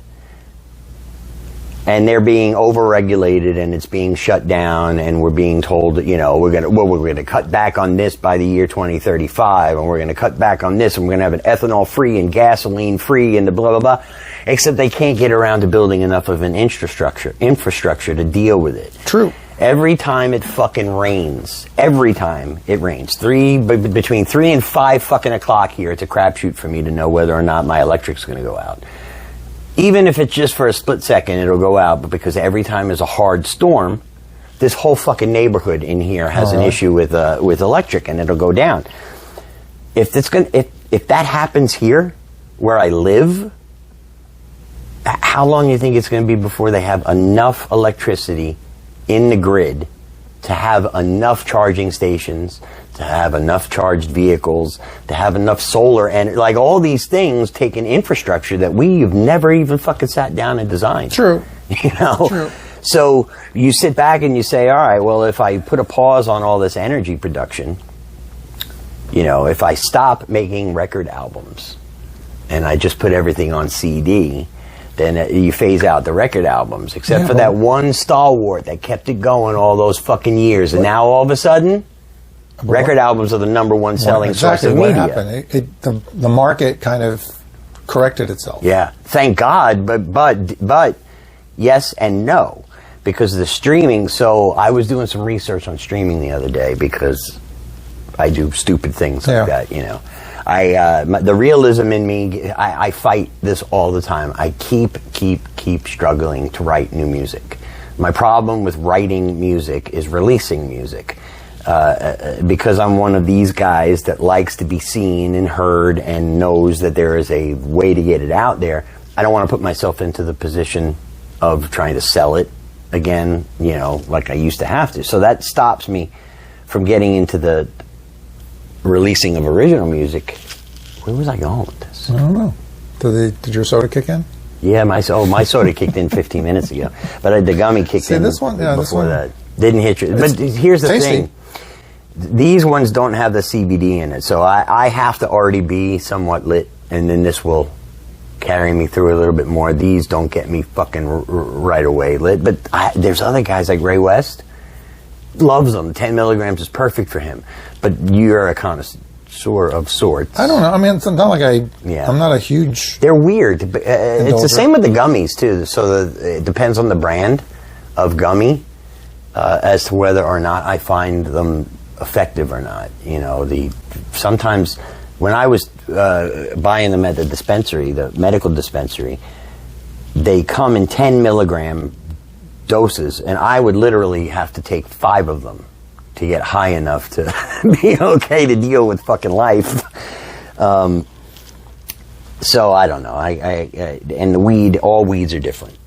You know, like I bought hybrids that have knocked me the fuck out, and then I bought hybrids that have had me painting my house and doing laundry at 1 o'clock in the morning, and those are my favorites. So like Meg says, the methamphetamines. Meg used to beg me when I was going to the dispensary to buy sativas, because she knew that if I smoked the sativa, at some point in the middle of the night, you get shit done. I would get a lot of shit done. Yeah. And now, and I'm always like, I have such an ADD hyper. I'm a 24/7 mind and everything, that I have to have the indicas to bring me down to human level. You know. Yeah, I got that vibe off you. The very first time we met was, I think, at the Harley dealership. We did it. Oh yes, that's right. And you played that. And I was shooting video. Yeah, you were shooting video, and you were super helpful. I forget, there was a minor issue that you helped with. Because, all right, let me see what I can do. And you helped us out, and I forget what it was. And I was like, all right, this guy gets it. Yeah. You know, well, when I met you, and I had just moved down here. It was like 2015, 2016. Yeah. And I did not want anything. I didn't even let people know that I was a musician. Like, I wanted nothing to do with the scene, because I got burnt out. I was burned. I was really burned. And I saw the way that musicians here were being treated. And you guys were the first band that I had gotten to see in the area that put on a larger-than-life show. And that's your job as a tribute to do that. And at the Harley place, we could only bring the small set. Yeah, this much of our show. Yeah. That place could have been a really. I know that. But the girl that's there now is fucking great, and she's dealing with some shit. I'm just talking about the structure itself. The douchebag that we all know is trying to weasel his way back in again. Here's the thing with that dealership it could be OCC and the Twisted Fork. The property is there. The location is fucking there. If they were to build a restaurant venue on that property, it would be, that dealership would never not be the number one dealership in the fucking world. The problem is they don't want to invest in another business. Right. Well, you know? And in this day and age, you can't. I can't blame them. I mean, when you think about that kind of an investment, you're talking easily $30 million investment to start. You know, from the ground up to start it. That OCC. This is why I will love that. I love that fucking place. I just talked to Victor the other night. Yeah, we had a good conversation. You know, well, I love that, and that's the other thing. I just turned Keith on to Victor too, and I love that I can make these connections and then bring you guys into the mix in a way. Like I don't want to sound like I'm taking credit for it. I'm not. You were definitely super helpful for us. I love the connections. I love making the connections. I love being the behind the scenes part of the networking with people, so that I know who are the right people for me to associate myself with. Because my whole thing is that I always know, if I start a project, any project, it's going to start here. I'm going to get it to here. Naysayers, doesn't fucking matter. I'm going to sink as much money and time as I have to put into it to get the project to this level. And all those people that I meet along the way that are also traveling within that same highway are very important people to have, because we all know each other. We all see each other here and there. We don't ever ask each other for fucking. This is the best part of it. In the actually, it's almost a decade now, believe it or not. In the 9 years or so that I know you, when have I ever asked you for a favor? I don't think ever. No. You know, but we've played numerous amounts of gigs together. I put you together with Vets. You're right. The Vets thing did the same thing with OCC. Yeah. But see, that's where it's important because nobody asked. I didn't ask you. You didn't ask me. It's just a matter of knowing who's going to work for who, and that's the local scene becomes a problem because everybody has an ego that feels like they're the best, and the minute that you say, I never heard of you, they get fucking offended. Yeah. And that's not a down on you. That's a we're just not traveling in the same plane, you know. Yeah. And the ego thing becomes a fucking problem, which is why I love my group of people. Yeah, me too. You know, I really my extended group of people, because it's also a group of people that I know that I can pick up the phone, make a phone call. And if you can't help me, you're going to find somebody that can. Or know somebody, yeah. Like, I think of it this way. My bands that I'm in are my inner family, like my core family. The bands that I have friends that I know, they're like my cousin. They're like my extended cousins. Right. You know, some of my cousins I like, some of my cousins I don't like so much. You know what I mean? Yeah, it's just, I know. I know. And cousin Vinny, he's a fucker, man. His heart's okay, but he's kind of a dick. I'm the black sheep cousin of my family. But it's like, I had no issue at all recommending you to Songfest for Vets. Right. Because like they had some tributes. I said, if you want a really good fucking killer cover band, I said, I got you. So you've been friend. You know, yeah, I love Bill. Yeah, it's great. Bill. I've known Bill for 45 years. I tell you, man. You know what I love about him? He's another straight talker. Yeah, that's his military. His military career has got him that way. Colonel Bill, I should say. I love fucking straight shooting people. Yeah. I don't feed me lines of shit. Don't tell me anything other than the fucking facts and the detail, and that's Bill. And I like that about you know. I always everything in your life, I think, circles around who you put in your immediate circle, correct, and your extended circles. Yeah, because like band, just going back to the band stuff, it's like you're in my band circle. You're like my band cousin, you know, on that side of the family. Keith from Razor's Edge. We're becoming great friends. He's a great guy, great shooter. Connie from Aerosmith, great. You know, I'm friends with the guys in the Van Halen band. It's like, you know, most of us look out for each other most of the time. Like, I'll refer a gig to you, you'll refer a gig to me. Gene called me up about a possible cruise for next year with him. And, you know, I'm working with Keith, not only with the Kiss stuff, but also with the, you know, Black Sabbath stuff. Connie, the same thing. Yeah. So, like, I figured with, you know, those kind of circles, then everyone can branch out. If I don't know somebody or you don't know somebody, you might know somebody that can help us out. See, and I do that with the venue network. So that's with the working with Vic, with working with Marcus, with working with Karen, is that all these people, they're a network of people in different areas. So it tightens the fucking, the bond between the areas where there was never people working together before. No. You know, and you think about how hard it is, how hard everybody gets. Well, I'm not going to get those guys a gig because I don't want to lose a gig. You shouldn't be looking at it that way. You should be looking at it as you are going to bring along the bands that raise your bar. Yeah. So that the bar is just raised for the whole community. Like, that's the way it should be looked at, and it doesn't get looked at that way. It makes no sense, because if I refer 5 people to you and you get 2 gigs out of it, you're a happy guy. Absolutely. So down the road, when you hear of an opportunity for a tribute, oh, I know these guys. These guys are good. Oh, yeah.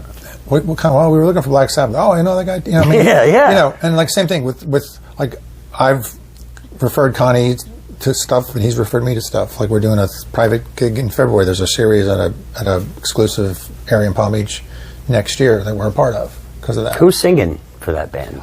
They got a new guy. I haven't seen them yet. I haven't seen the new guy yet. Yeah. I know Connie's been going through a lot of stuff. Do you think Paul Stanley's hard to copy? Yeah, he's Tyler. hard. It's Yeah, ridiculous. Very hard. Because Connie asked me about 5 years ago, I said, would you ever think about this? I said, Connie, I would love to be in a band with you. Yeah. I said, I can't do those fucking highs. I could not do Steven Tyler justice. Me neither. I can sing it in a cover band situation. I can. Yeah, but because you can sing it like you.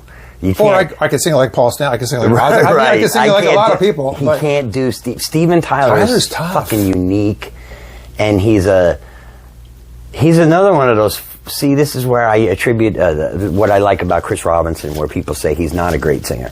There is a fucking Steven Tyler-ness in Chris Robinson, in the fact that they don't have a limit in their mind. No. They work their fucking thing, and Steven Tyler will open his fucking mouth and sing any note in any key. It's fucking crazy. It's ridiculous. You know? So I was flattered that he asked me. Yeah, I was like, I couldn't do it justice. I just, if I'm going to do something like you, if I'm going to do something, I want to do the best of my ability. Right. And if the best of my ability won't get close to, say, a Steven Tyler, then why even try? Yeah. The best of my ability, I can get into I can sing Sting, I've sung Police, I can do that, I can do some of the Journey. I mean, I can do some of the high stuff. But if you can't do it, then you shouldn't, unless you're just doing it for fun, it's a different story. Yeah. But if I'm on stage, I don't want to look like an idiot. Right. Which is why I try to stay. I know my range. I know my comfortability, and songs get suggested, and I will just be like, no. I can't. There's no way I'm going to effectively pull this off. No. What you can do, you can switch it around, especially as a cover band. Right. You can switch it around and make it your own, and put it in your range, and make it. They want to do Paradise City. They keep asking to do Paradise City, and that's a hard, brutal song to fucking sing when you're doing everybody else all fucking night. Well, think about doing it as Warren. That's what Eric just said to me. Change the key, make it comfortable, and do it as same with Warren. Do it as you were going to do your own private album. Yeah, we're going to do that. Too late. Def Leppard. Def Leppard, yeah. That's another one too, where it's so high, the harmonies are so high. I'm going to do it my way. That's what I have to do. It's funny, the high stuff. People don't understand how physical singing is. The high stuff is brutal, dude. And when it's hot out, it destroys me. I know. It fucking destroys me. They were at a rehearsal for the Sabbath thing the other day, and at Sabbath, Bloody Sabbath, where you just and you're there for like. And you're there for like fucking 35, 45 seconds. Yeah. And after that song, I was like, I need to sit down. Because I was like, oh. There's a couple of tunes where in the middle of the song, there is a long high note. Any Way You Want It. Yeah.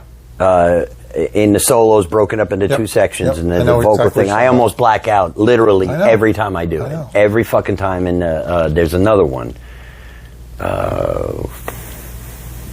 I'm not going to remember it. I'll remember it later. It'll pop into my mind. Made for Loving You's no joke either. I Was Made for Loving You. I totally do it my own way, where during the verses, I kind of do it in this low vocal, not as sweet songy as Paul does, and then the choruses I give it the high, because it needs it in there. Right. But that. Yeah. When and actually Eric, that's a good fucking ringtone at least. That's your mom calling. Hi, Mom. Hi, Mom. What's going on? And I am having fun. Yeah, right. That's a fun song. I Was Made for Loving You, because I love the solo section with all the rockets and all the other shit being put in there. It's just fun to. It's just fun to play around the sound effect part of playing that song. But if I was going to do any Kiss song, see, Patrick just keeps wanting to add Kiss songs. I've never. I shouldn't say that never. I've one time that I've known Patrick in the last 20-ish years almost. One time I've seen him not wear a Kiss shirt. Once. Me too. Once. Yeah. And I asked him once. I was so stunned. I was like, I asked him the other day, I'm like, how many fucking Kiss shirts do you own? And he's like, at least 2,000. Yeah, he said thousands. Easily. He told me Yeah, 2,000. yeah. Yeah. And I could not fucking imagine. I couldn't imagine. He's trying to get the pinball machine, but it's expensive, he's trying to talk his wife into letting him have it for Christmas. I'm like, fuck. There was a time I was after the pinball machine, too. I almost bought one about 6 months ago. Really? I did. But at the time... Was it working? It was working. Everything was fine. At that one particular time when it popped up however it popped up, that was the one particular 2 or 3 month period where like cash was kind of tight. Yeah. And it was tight enough where to spend that much money on something so frivolous at that particular moment was not feasible. Yeah. At this juncture. But I'm going to get one. I have very few vices. I would like to get one. I would have to buy a bigger house because I'm out of room. You know, just a Pac-Man machine alone. That was my. There's plenty of room here. We'll make it work. We'll make it work. Room. when those became affordable, and like that was I think $400 when I got it, and I always told myself, I said that's going to be my adult splurge. I'm going to have an arcade in my house, you know. And I don't want an arcade. I just want a Kiss machine, and I could probably sell, you know, a couple of guitars, but I'm not selling guitars. I've only sold 2 guitars in my whole life. I'm at the stage where at one point I had 40. I'm about there. I'm about 40. Yeah, and I keep downsizing, dude. I'm downsizing all the time, you know. Like if the guitars are going to be the last thing I downsize. Those 2 Spark things, and I would love to be able to fucking put the Spark thing in a backpack and just show up at a gig sometime. but I mean, we're not there yet because I actually have gone backwards to tube amps from digital. But my rig is it's a very fucking easy setup. Yeah, mine is too. Marshall. Yeah, I mean, Gibson into a Marshall. And I have I created my own snake for my loop. So it's like all 3. Actually, the only time I have a problem is on a stage like that one we played in Boca that was fucking 90 feet from the Meisner Amphitheater. Yeah, that one. I remember I had to borrow Connie's 50-foot fucking cord because that was a big fucking stage, man. I mean, it was big for us too. Fucking huge. I remember walking from one side to the other, thinking to myself, like, God damn, I'm gonna be out of breath by the time I get to the microphone. Is my wireless gonna make it that far? That was a fucking huge ass stage, but the videos were great. When you look back and you see that, I cringe now because that was during when the Ukraine thing happened. Started, and I did my Paul Stanley makeup in yellow and blue. I know. Which was, looking back, I just reshared that picture. Not my best choice. No, because you know what it looked like? It looked like your makeup went bad. It just looked stupid. It's like, what was I golden thinking? Yellow or something. But I thought it was cool at the time. That was a great not every choice you make is a good No, one. but you got to roll with those. But you got to roll, and you got to learn from it. Yeah. It's like, all right. And you're not going to know, though, unless you're one of those guys, you know, those people like us that will watch back on your videos and your pictures and your things and pick yourself apart. Oh, my girlfriend always wants to, she tapes a lot of the shows and concerts on her phone, and it's like, turn that off. I don't want to fucking hear that. See, I don't. My wife will play my original albums all the time. Like, she plays them at work, and I had no idea. Like, I had no idea because I don't ever want to hear it. Like, I don't want to hear me unless I'm specifically sitting down to edit something or whatever. I hate looking at tape. I'm just so critical. And that's what makes me better, though. Is that I'm hypercritical, and I say, okay, don't ever do that one. Don't do that again. Whatever you just fucking did there, don't do it. You know, you look like a dork. Yeah, I should probably do that as those learn. I mean, I know when I make the mistakes, I know what happens, and I know when things are going well, as you do. Yeah. You know, sometimes you're in the zone, and you can't do anything that's wrong. Right.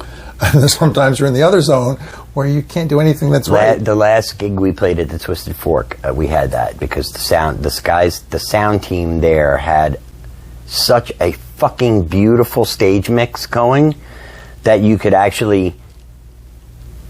It was better than the front of fucking house mix, like for most places I've played. The monitor mix? The monitor mix was just so fucking good that I could hear every nuance of every, and I took my in-ears out. Like, I purposely took my in-ears out because the monitor mix on the stage and the ambient mix from the things was so fucking good that it just inspired me to push. Isn't that nice? I love that, Isn't dude. That, and I love that. And the opposite is a horror show. Yeah, those though. I'm 2 songs in. I want to get the fuck out of there. We played the Mount Dora Center several times, and we've never really had good sound there. No. And the last time for the sound check, we were like 10 minutes, and I said, "Okay, we're done." And the guys looked at me and was like, "We're not going to get any better than this." Yeah.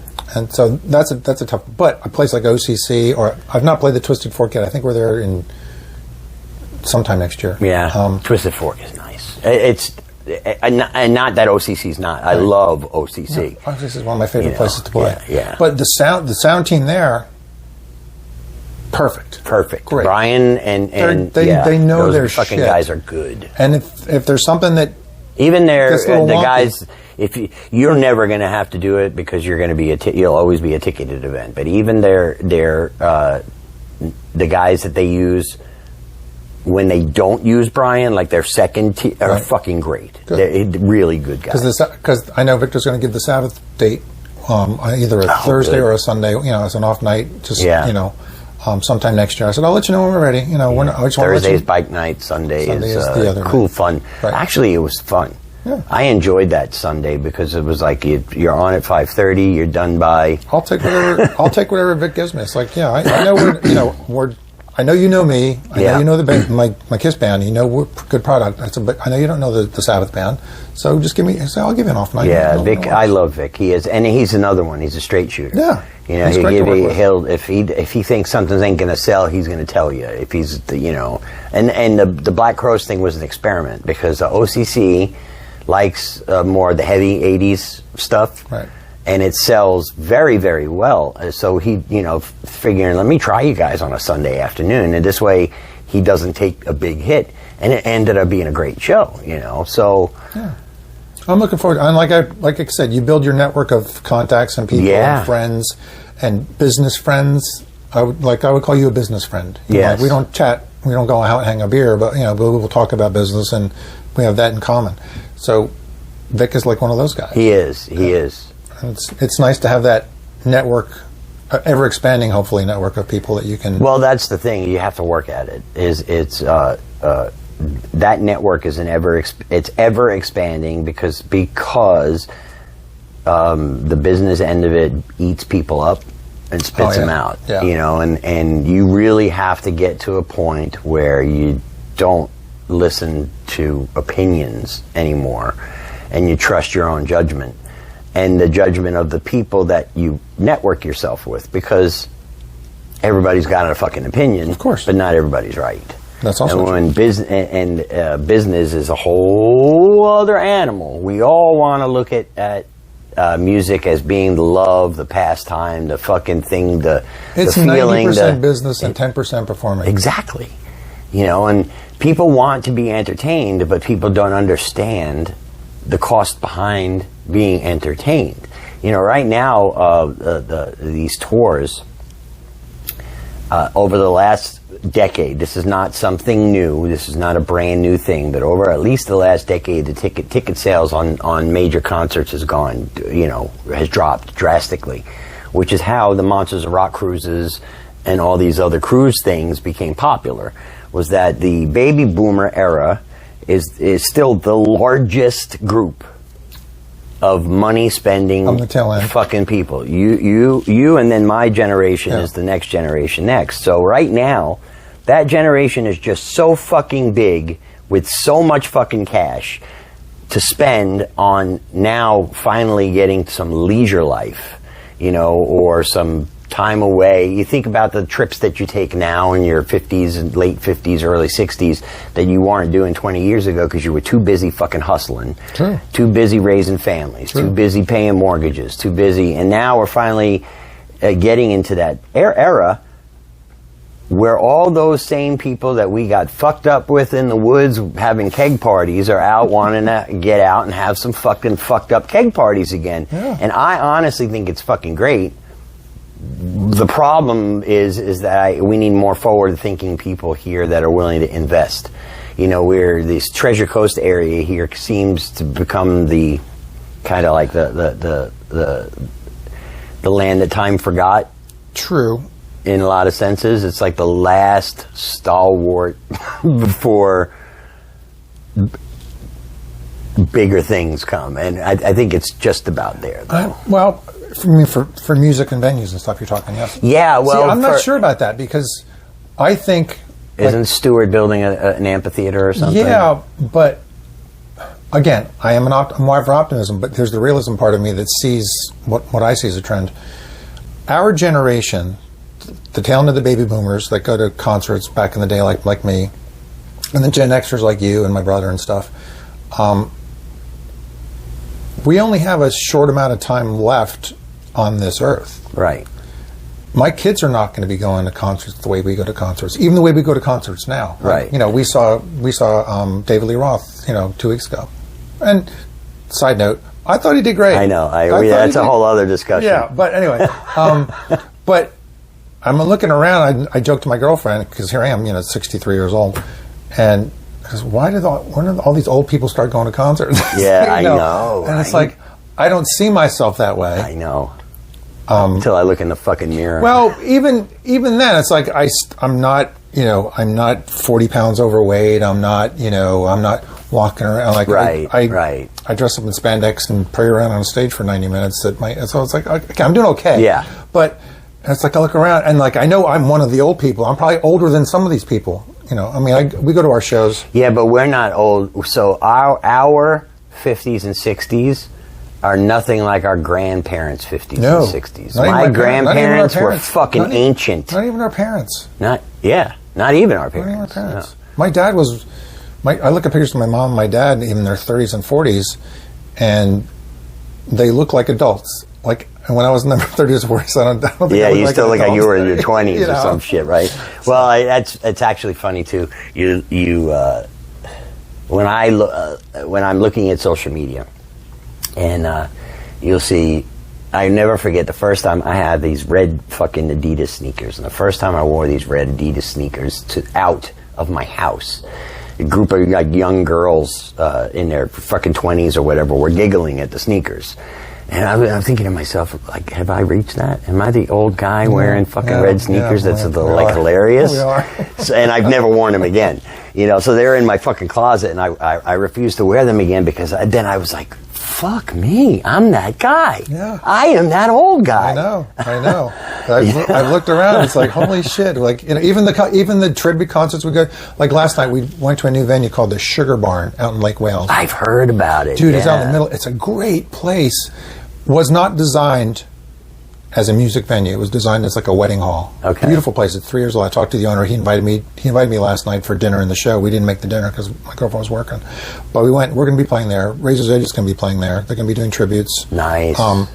But it's a very boomy room because there was an Eagles tribute last night. Almost Eagles. They were good. Okay. I'd never seen them before. They were good. But good new venue. I turned him on to Gene as well from the Van Halen band. So again, talking about people that, but it's in the middle of nowhere. Yeah, but that's the same as Twisted Fork. Twisted Fork, there's nothing else fucking around. I think there's one bar somewhere in that area, so it makes it the perfect place. Right. Well, this guy's smart. I talked to the owner at length last night. He did it as a wedding venue, so usually Fridays, Saturdays, Sundays are his busy days for weddings. And then he had a packed house for an Eagles tribute that night. On a Thursday. He gives him or a Wednesday. A Tuesday. Oh yeah. So he gave him dinner. It's like dinner and the show, whatever he charges. The food's pretty good. The food's good. The venue's great. The green room's great. I hope he does well. I mean, we're going to, I would love to have a dinner show theater here. Like there's one from you. It's not far. From you, it's probably 30 minutes. What? Sugar Barn. Go straight down 60. Oh, down 60. What is it? Called the Sugar Barn. It's 30 minutes from here? Straight, yeah, because it's an hour. No, how far is Lake Wales from here? It's just straight on 60. It's an hour. An hour, maybe. Okay, I will have to check it out. They're doing a dinner show. I saw their schedule. I'm going to probably go to one of their things besides I got a gig on the same day the AC/DC band has a gig there in October. But again, new place. Cool place. Yeah. I don't know how we got off on that topic. No, listen, it's all these places. Yes. It was just about people having that thought process. What I'm saying is our generation, my generation, and your generation, in the next 40 years, 30 years, 40 years, we're not going to be here. That's right. And I don't think that look how much the concert business has changed in our lifetimes since we were kids to now. And I think it's going to change to the detriment. Oh, no question. There's no question of everybody, of the venues and the entertainment. Yeah. I don't think 30 years from now there's going to be a lot of bands like yours, mine, and others. No, I think that we're going to have a fucking major problem with. I hope I'm wrong. Some smart ass fucking engineer AIing the music that people are buying and listening to, and the musical artist is going to fucking vanish. I hope I'm wrong. I don't know, dude. Listen, will there be tiki bars playing Margaritaville in Florida until time stops? Probably. Yeah, but I'll give you the perfect fucking example. When was the last time you watched a movie that didn't have CGI in it? Oh, I don't know. Probably a couple.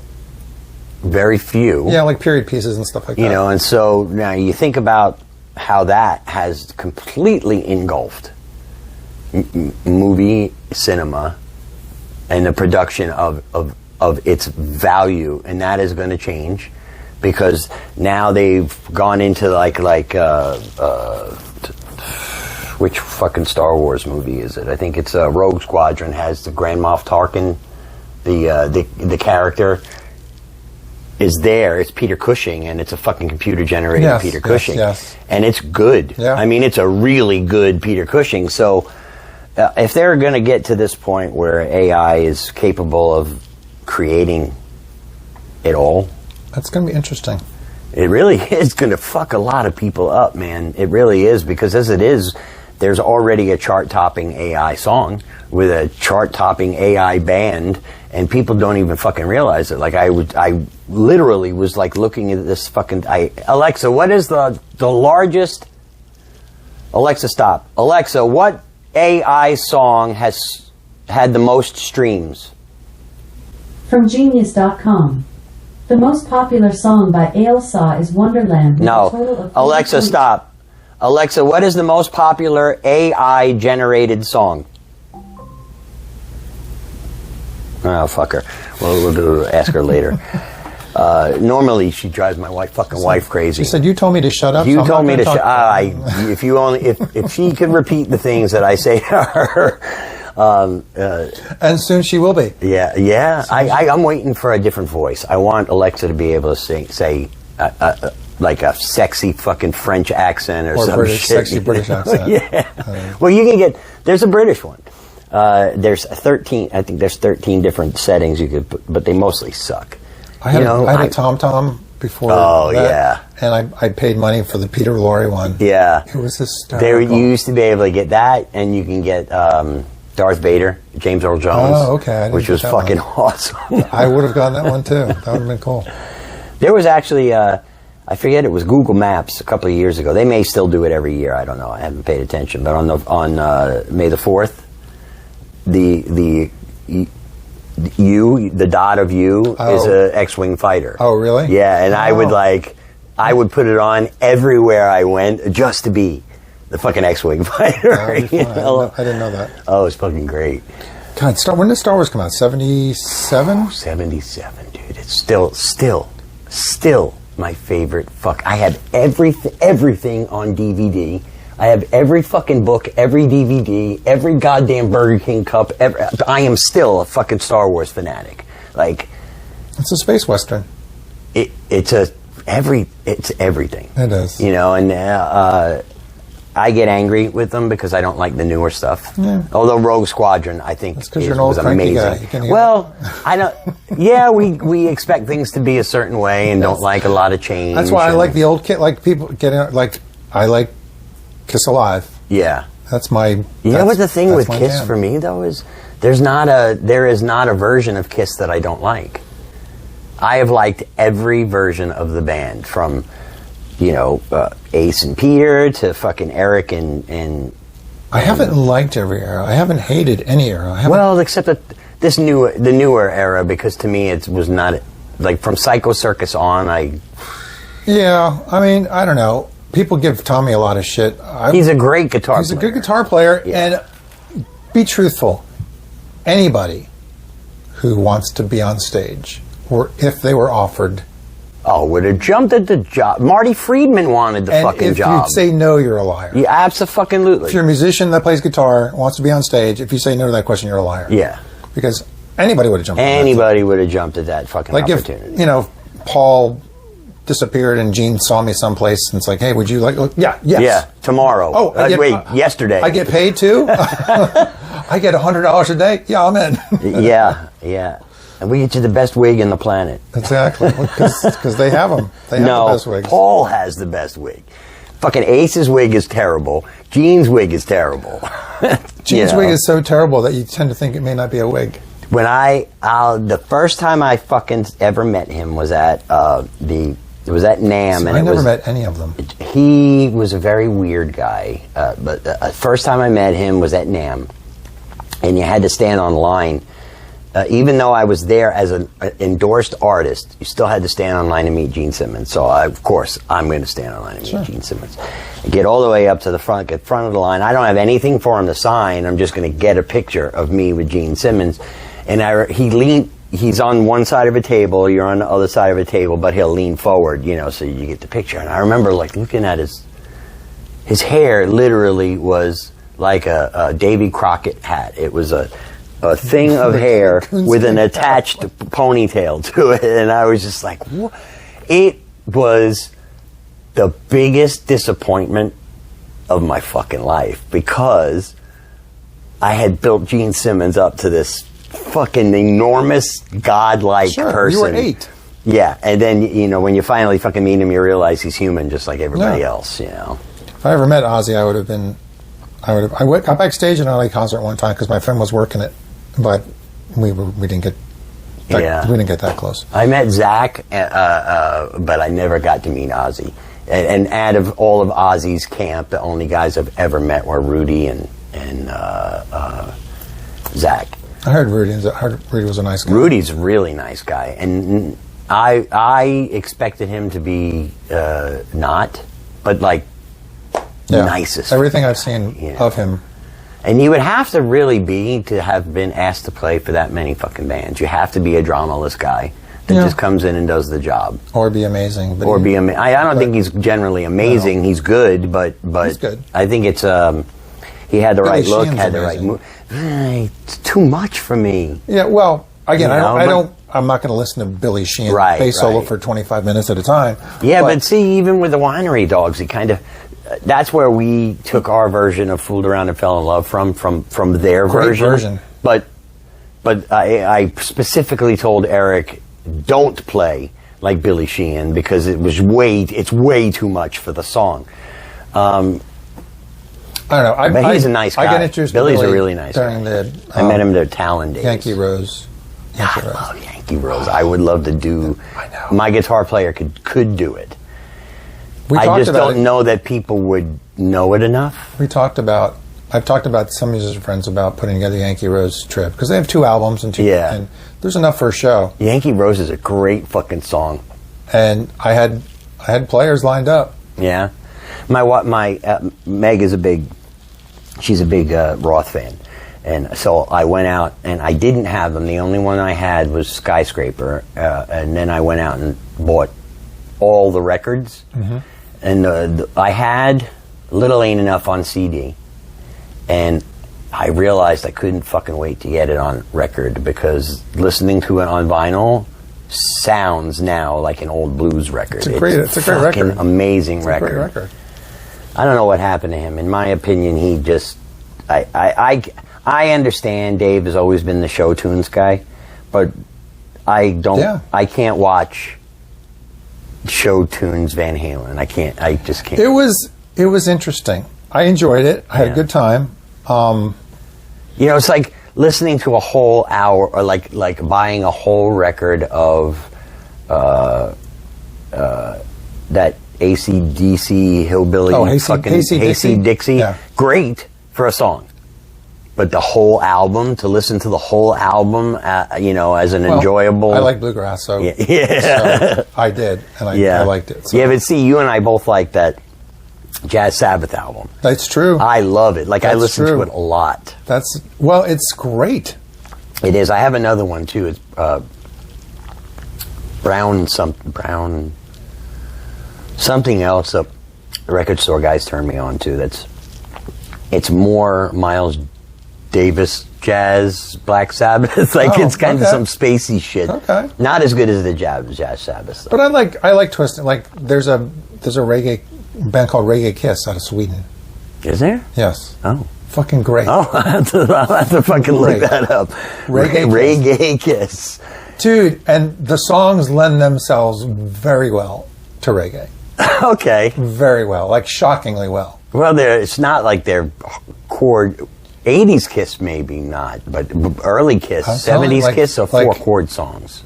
Love Gun, perfect reggae song. Oh, shit.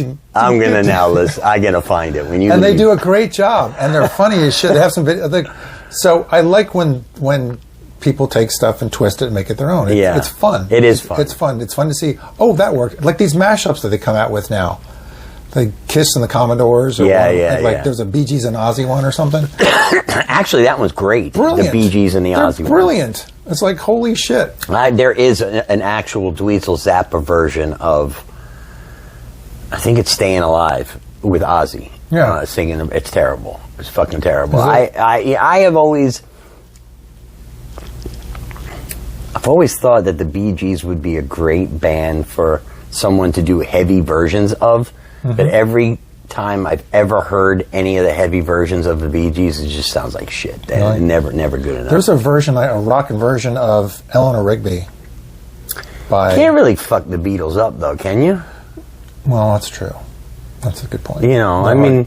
But again, crossing genres, making something into something, like called Mars Hall, I think is the name, because Mars Hall, it's the name of the band. They have a video, and it's this heavy, chunky version of Eleanor Rigby. And it's like, well, that kind of works really, really kind of well. works. Some stuff's fucking amazing how it works. And I can see ShovelHed doing that, actually.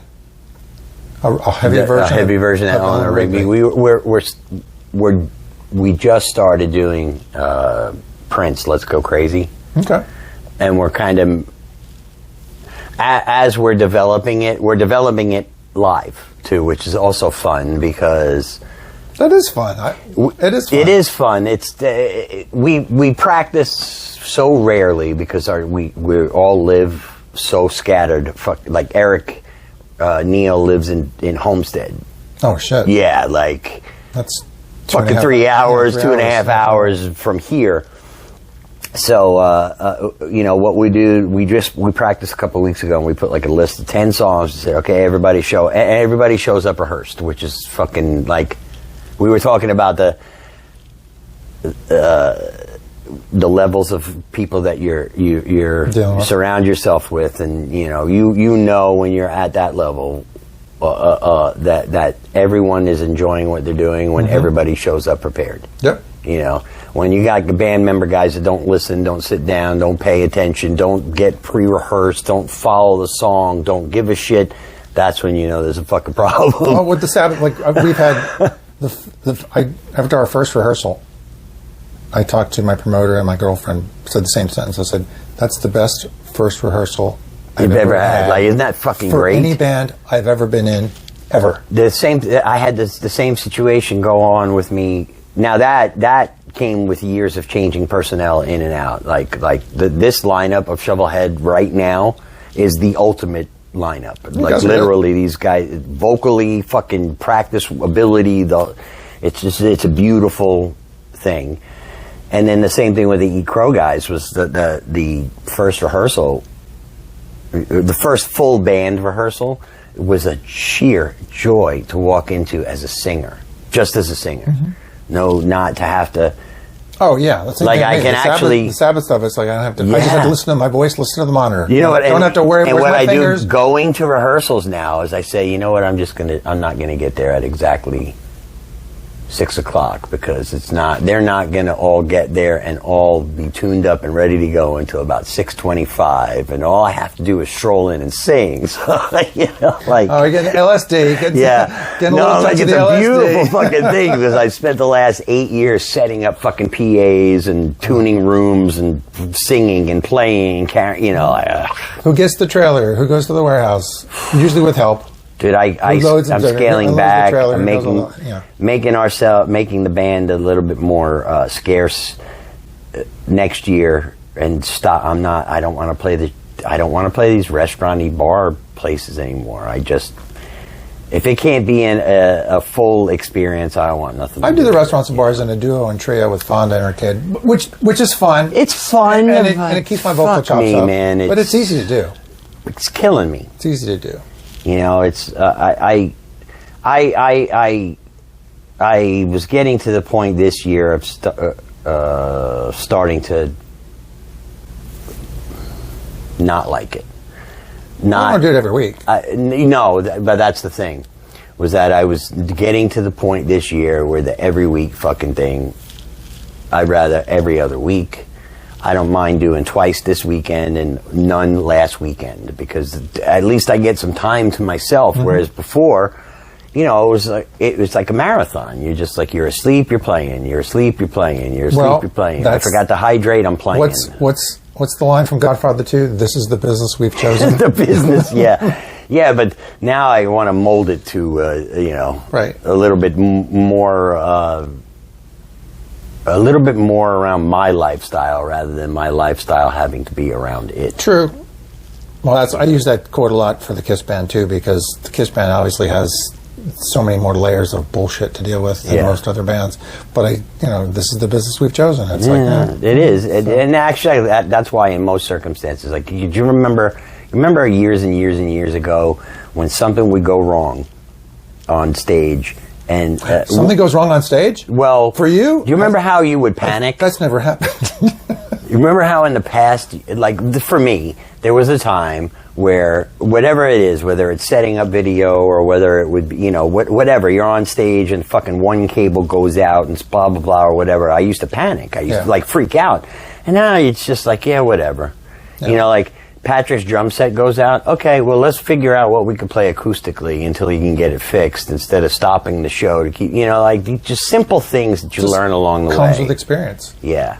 When was the first time the first day you rode your bicycle compared to the first year you rode your bicycle? Of course. It's the same. Yeah. I'm doing a jump now, Mom. Yeah. Do kids even ride bicycles anymore? I don't see many of them. Usually only the electric bikes. Yeah, don't get me started on that fucking thing. You have an opinion on that? I got lots of opinions, man. Yeah, I think most of the electric bike guys are drunks. I think they've lost they're on DUIs. But this Florida, I don't, in the city, that's a different thing. Maybe. There was a guy, we had a warehouse down in Stewart for the moving business that we had, and there was this one guy, shorts, no shirt, obviously a beer drinker. Looks like he's going to audition for Grizzly Adams' part. His hair's all riding around on a riding lawnmower on the sidewalk. Get the fuck out of here. Oh, my God. For years. I love Florida, for years. Dude. I fucking love the state for the weird shit that... When I first moved down here and people turned me on to the Florida Man stuff. Oh, yeah. Like at first I was like, okay, it's kind of cute, but it really is. Like... on my news feed and my flip book on my phone, I have a Florida page, and the shit that comes up, that goes on in this fucking state. That's the weather. It is fucking incredible. That's the weather. It's fucking incredible. And Oh, God. They didn't have that in New Jersey. So what's your next Florida gig? Daytona Hard Rock Hotel, September 26th. Oh, who? Somebody else just told. Was it you? Is that your first gig there? No. Somebody No, just. no. Who did I just talk we to? played Somebody there- we just played there booked before. there. Somebody just told me they booked Daytona. Oh. Fuck it. I don't know. So that's Kiss's September 26th. And then September October, 26th. we get Slam. We're all over the place. We're in West Virginia, Ohio, Florida. Oh, shit. The Kiss band. Yeah. Wow. Probably, hopefully, somewhere in North South Carolina on the way to West Virginia to make that more palatable. But October's busy for us. That's Halloween. nice. Halloween, right. Yeah. Playing over in Tallahassee for their big festival. Guy says, well, we've had, the smallest crowd we've had was 7,000 and the largest crowd we had is 35,000. I said, okay, well, let's go for the 7. Yeah. I'll settle for the 7. I'll be happy with 7,000. Wow. I bet with 5, I'm not greedy. I'd be happy with 1,000. Are you shitting me? No. But, so yeah, October's always busy for us because of Halloween. And then we've got, like I said, we've got about another 14 or so gigs this year and 6 booked for next year. Which is, we average, I think our best year was like 30, 35, and then but that was like we were really kicking it before. Yeah. Sometimes I don't know. I'm in a there used to be a time where I wanted to, like 200 gigs in a year. And now I don't. Now I'm like, nope. 50 is fine. I'm happy with 50. I don't need more than that. I'm not, I'm not doing it to survive. So it's not. I mean, all right, I shouldn't say no. You put me on a tour bus with a crew and you want to do 200 gigs and I'll just show up? Sure, I'm in. Well, yeah, but that's the thing. You give. I don't know what I see outside. I think my wife is home. I don't know. That's my whole fucking thing is if it was easy, if there was a way for me to do it easily. Yeah. Like if but still, 200 is a lot. what's the name of that something classic rock? There's a Facebook page for it. Classic Rock Albums Live or something like Classic Rock Live or some shit like that. There's been this group of pro musicians that do these theater shows where they'll do like a set of AC/DC or a set of a specific band, but it always changes up. If somebody came to me and said, we're going to do this touring show of this every fucking night, and all I had to do was sing one type of music every single I would jump jump at it in a heartbeat. I'm done. I'm done with all this setting up and breaking downs and all this other shit. That's the not fun part. Save it for the kids. That the kids don't even want to do it. I know. They want a silent stage. Well, we got a 2 crew for the Kiss one. And yeah, your crew is fucking great too, and he shows up to a lot of our gigs. Yeah, Frankie's great. Yeah. So, in fact, my guitar tech in the Kiss band is my Tony Iommi in the Black Sabbath. Oh, that's fucking see, keeping it in the family is important. Well, again, I've known Neil longer than anybody, and I've known anybody on the planet except my mother. Oh yeah, I've known him longer than. You just come in, babe. Interrupt the fucking podcast. You don't got to linger outside. Does she have the chicken? Well, want to see the chicken? Oh, maybe. Hang on. Let's go see if that is her or somebody else. Just come in. Oh, look at you. I didn't want to bother. No, you can come in. Come in. John wants to see the chicken, so go get the chicken. We'll bring the chicken onto the podcast. No. Maybe not. She walked home from work? I don't know. Let's go see. Hang on. I'll get the chicken. Stay there. Talk to the people, John.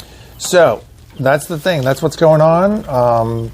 Kiss, keep going. Kiss Alive, Black Sabbath, new band, Hands of Doom. Hitting her chat with Warren. I know. And we're going to meet the chicken.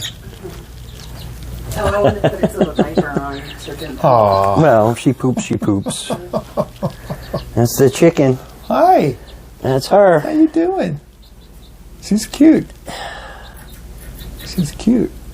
What's her name again? This is Crispy. Crispy. Of course she is. Yeah. Originally, we were Krispy Kreme, but we just call her Crispy Chicken. That's the best kind. She is I forget what breed. A golden neck to do coal. Yeah, what a Belgium. golden neck de Ducol. Yeah. Super. Like if I put her down and I walk over there, she will just follow me straight there. Yeah, she's all about the people. She likes to hang out. She likes to. Cool. Right? You see the people? Say hi. Say hi. She'll peck the phone. See the white part on the camera piece there? Every time I hold it up and I'm filming her, she walks right up to it and starts pecking right at the white thing. Yeah. Say hi, John. You're the first person I know to have a pet chicken. John. This is our third. The first one turned out to be a rooster. So then my wife found a place to DNA test them so that you can be sure that you're getting, hey, where are you going to fly to? So that you can be sure that you're getting a hen. And the second one we had was a silky, which is the ones with the big poofy hair. But there was something was not right with her because she never grew past something was not right. And we woke up one morning and she was dead. Aww. Yeah. And then we got little Crispy here, and this one, she's just like in 2 days. The other one was much bigger than this, and she couldn't jump. She wouldn't get up on things. This one, if I sit on the couch, she will just jump up on the couch, sit on your arm, watch TV with you. She sits on Meg's breasts when she's watching TV and just hangs out. That's cute. Right? And you eat almost anything. Oh, did you just poop? No, you didn't. But she'll eat anything. She's big on cheese and shit like that. So I just said dogs and cats. Dogs and cats, yeah. Cats. We got cats and a chicken and a fish. All at the same time. Yeah. Right? No dogs. We don't want a dog. I don't want to have to change dog shit. I don't want to pick up dog shit. If my wife, she keeps saying, we're going to eventually get a dog. And I'm like, no. What kind of dog do you have? What is it? I don't have one now. It's a little one. I don't have one now. My girlfriend's got a little... Little one? A little... I keep seeing all these fucking guys our age walking around with these little pocket. I did have a Chorky. I did have a Chorky for a while, but I was gone so much that I rescued her at a gig we were doing in New Mexico, actually. Oh. Took her home with me. From New Mexico? No shit. Then I kept her for a little over a year. She was adorable. Nova, little Chorky. Just smart, cute, fast, and I wasn't expecting her, but anyway. But I was gone so much that I decided to rehome her to a neighbor around the corner she had just lost her dog like a few months before. And they're older and retired. So Nova has all the attention. All the attention she can need, yeah. Because I'm not, because I travel so much. That's why I like cats. Cats, they're... I babysat my brother's dog for the last month, and she was a sweetheart. But, again, it's not permanent. So, yeah, I don't... Yeah. My girlfriend's got a dog. It's like having grandkids. You can give them back. Usually, I don't have them yet. Usually. I don't have any grandkids yet either. Well, I want to thank you for hanging out with me today. Thanks 2 hours. We made it 2 hours. Was it really? See, this is a fucked up thing that people don't ever realize is when you're doing these podcasts, like the time goes so goddamn fast, you don't realize how many hours it went. And I wouldn't have known it was 2 hours. We probably would have hit 3 if she didn't come home. Oh, okay. So that's pretty fucking amazing. I walked out with a couple of pieces of swag. Some Yes, I love Yes. See, I like Yes, but not enough to watch it more than once.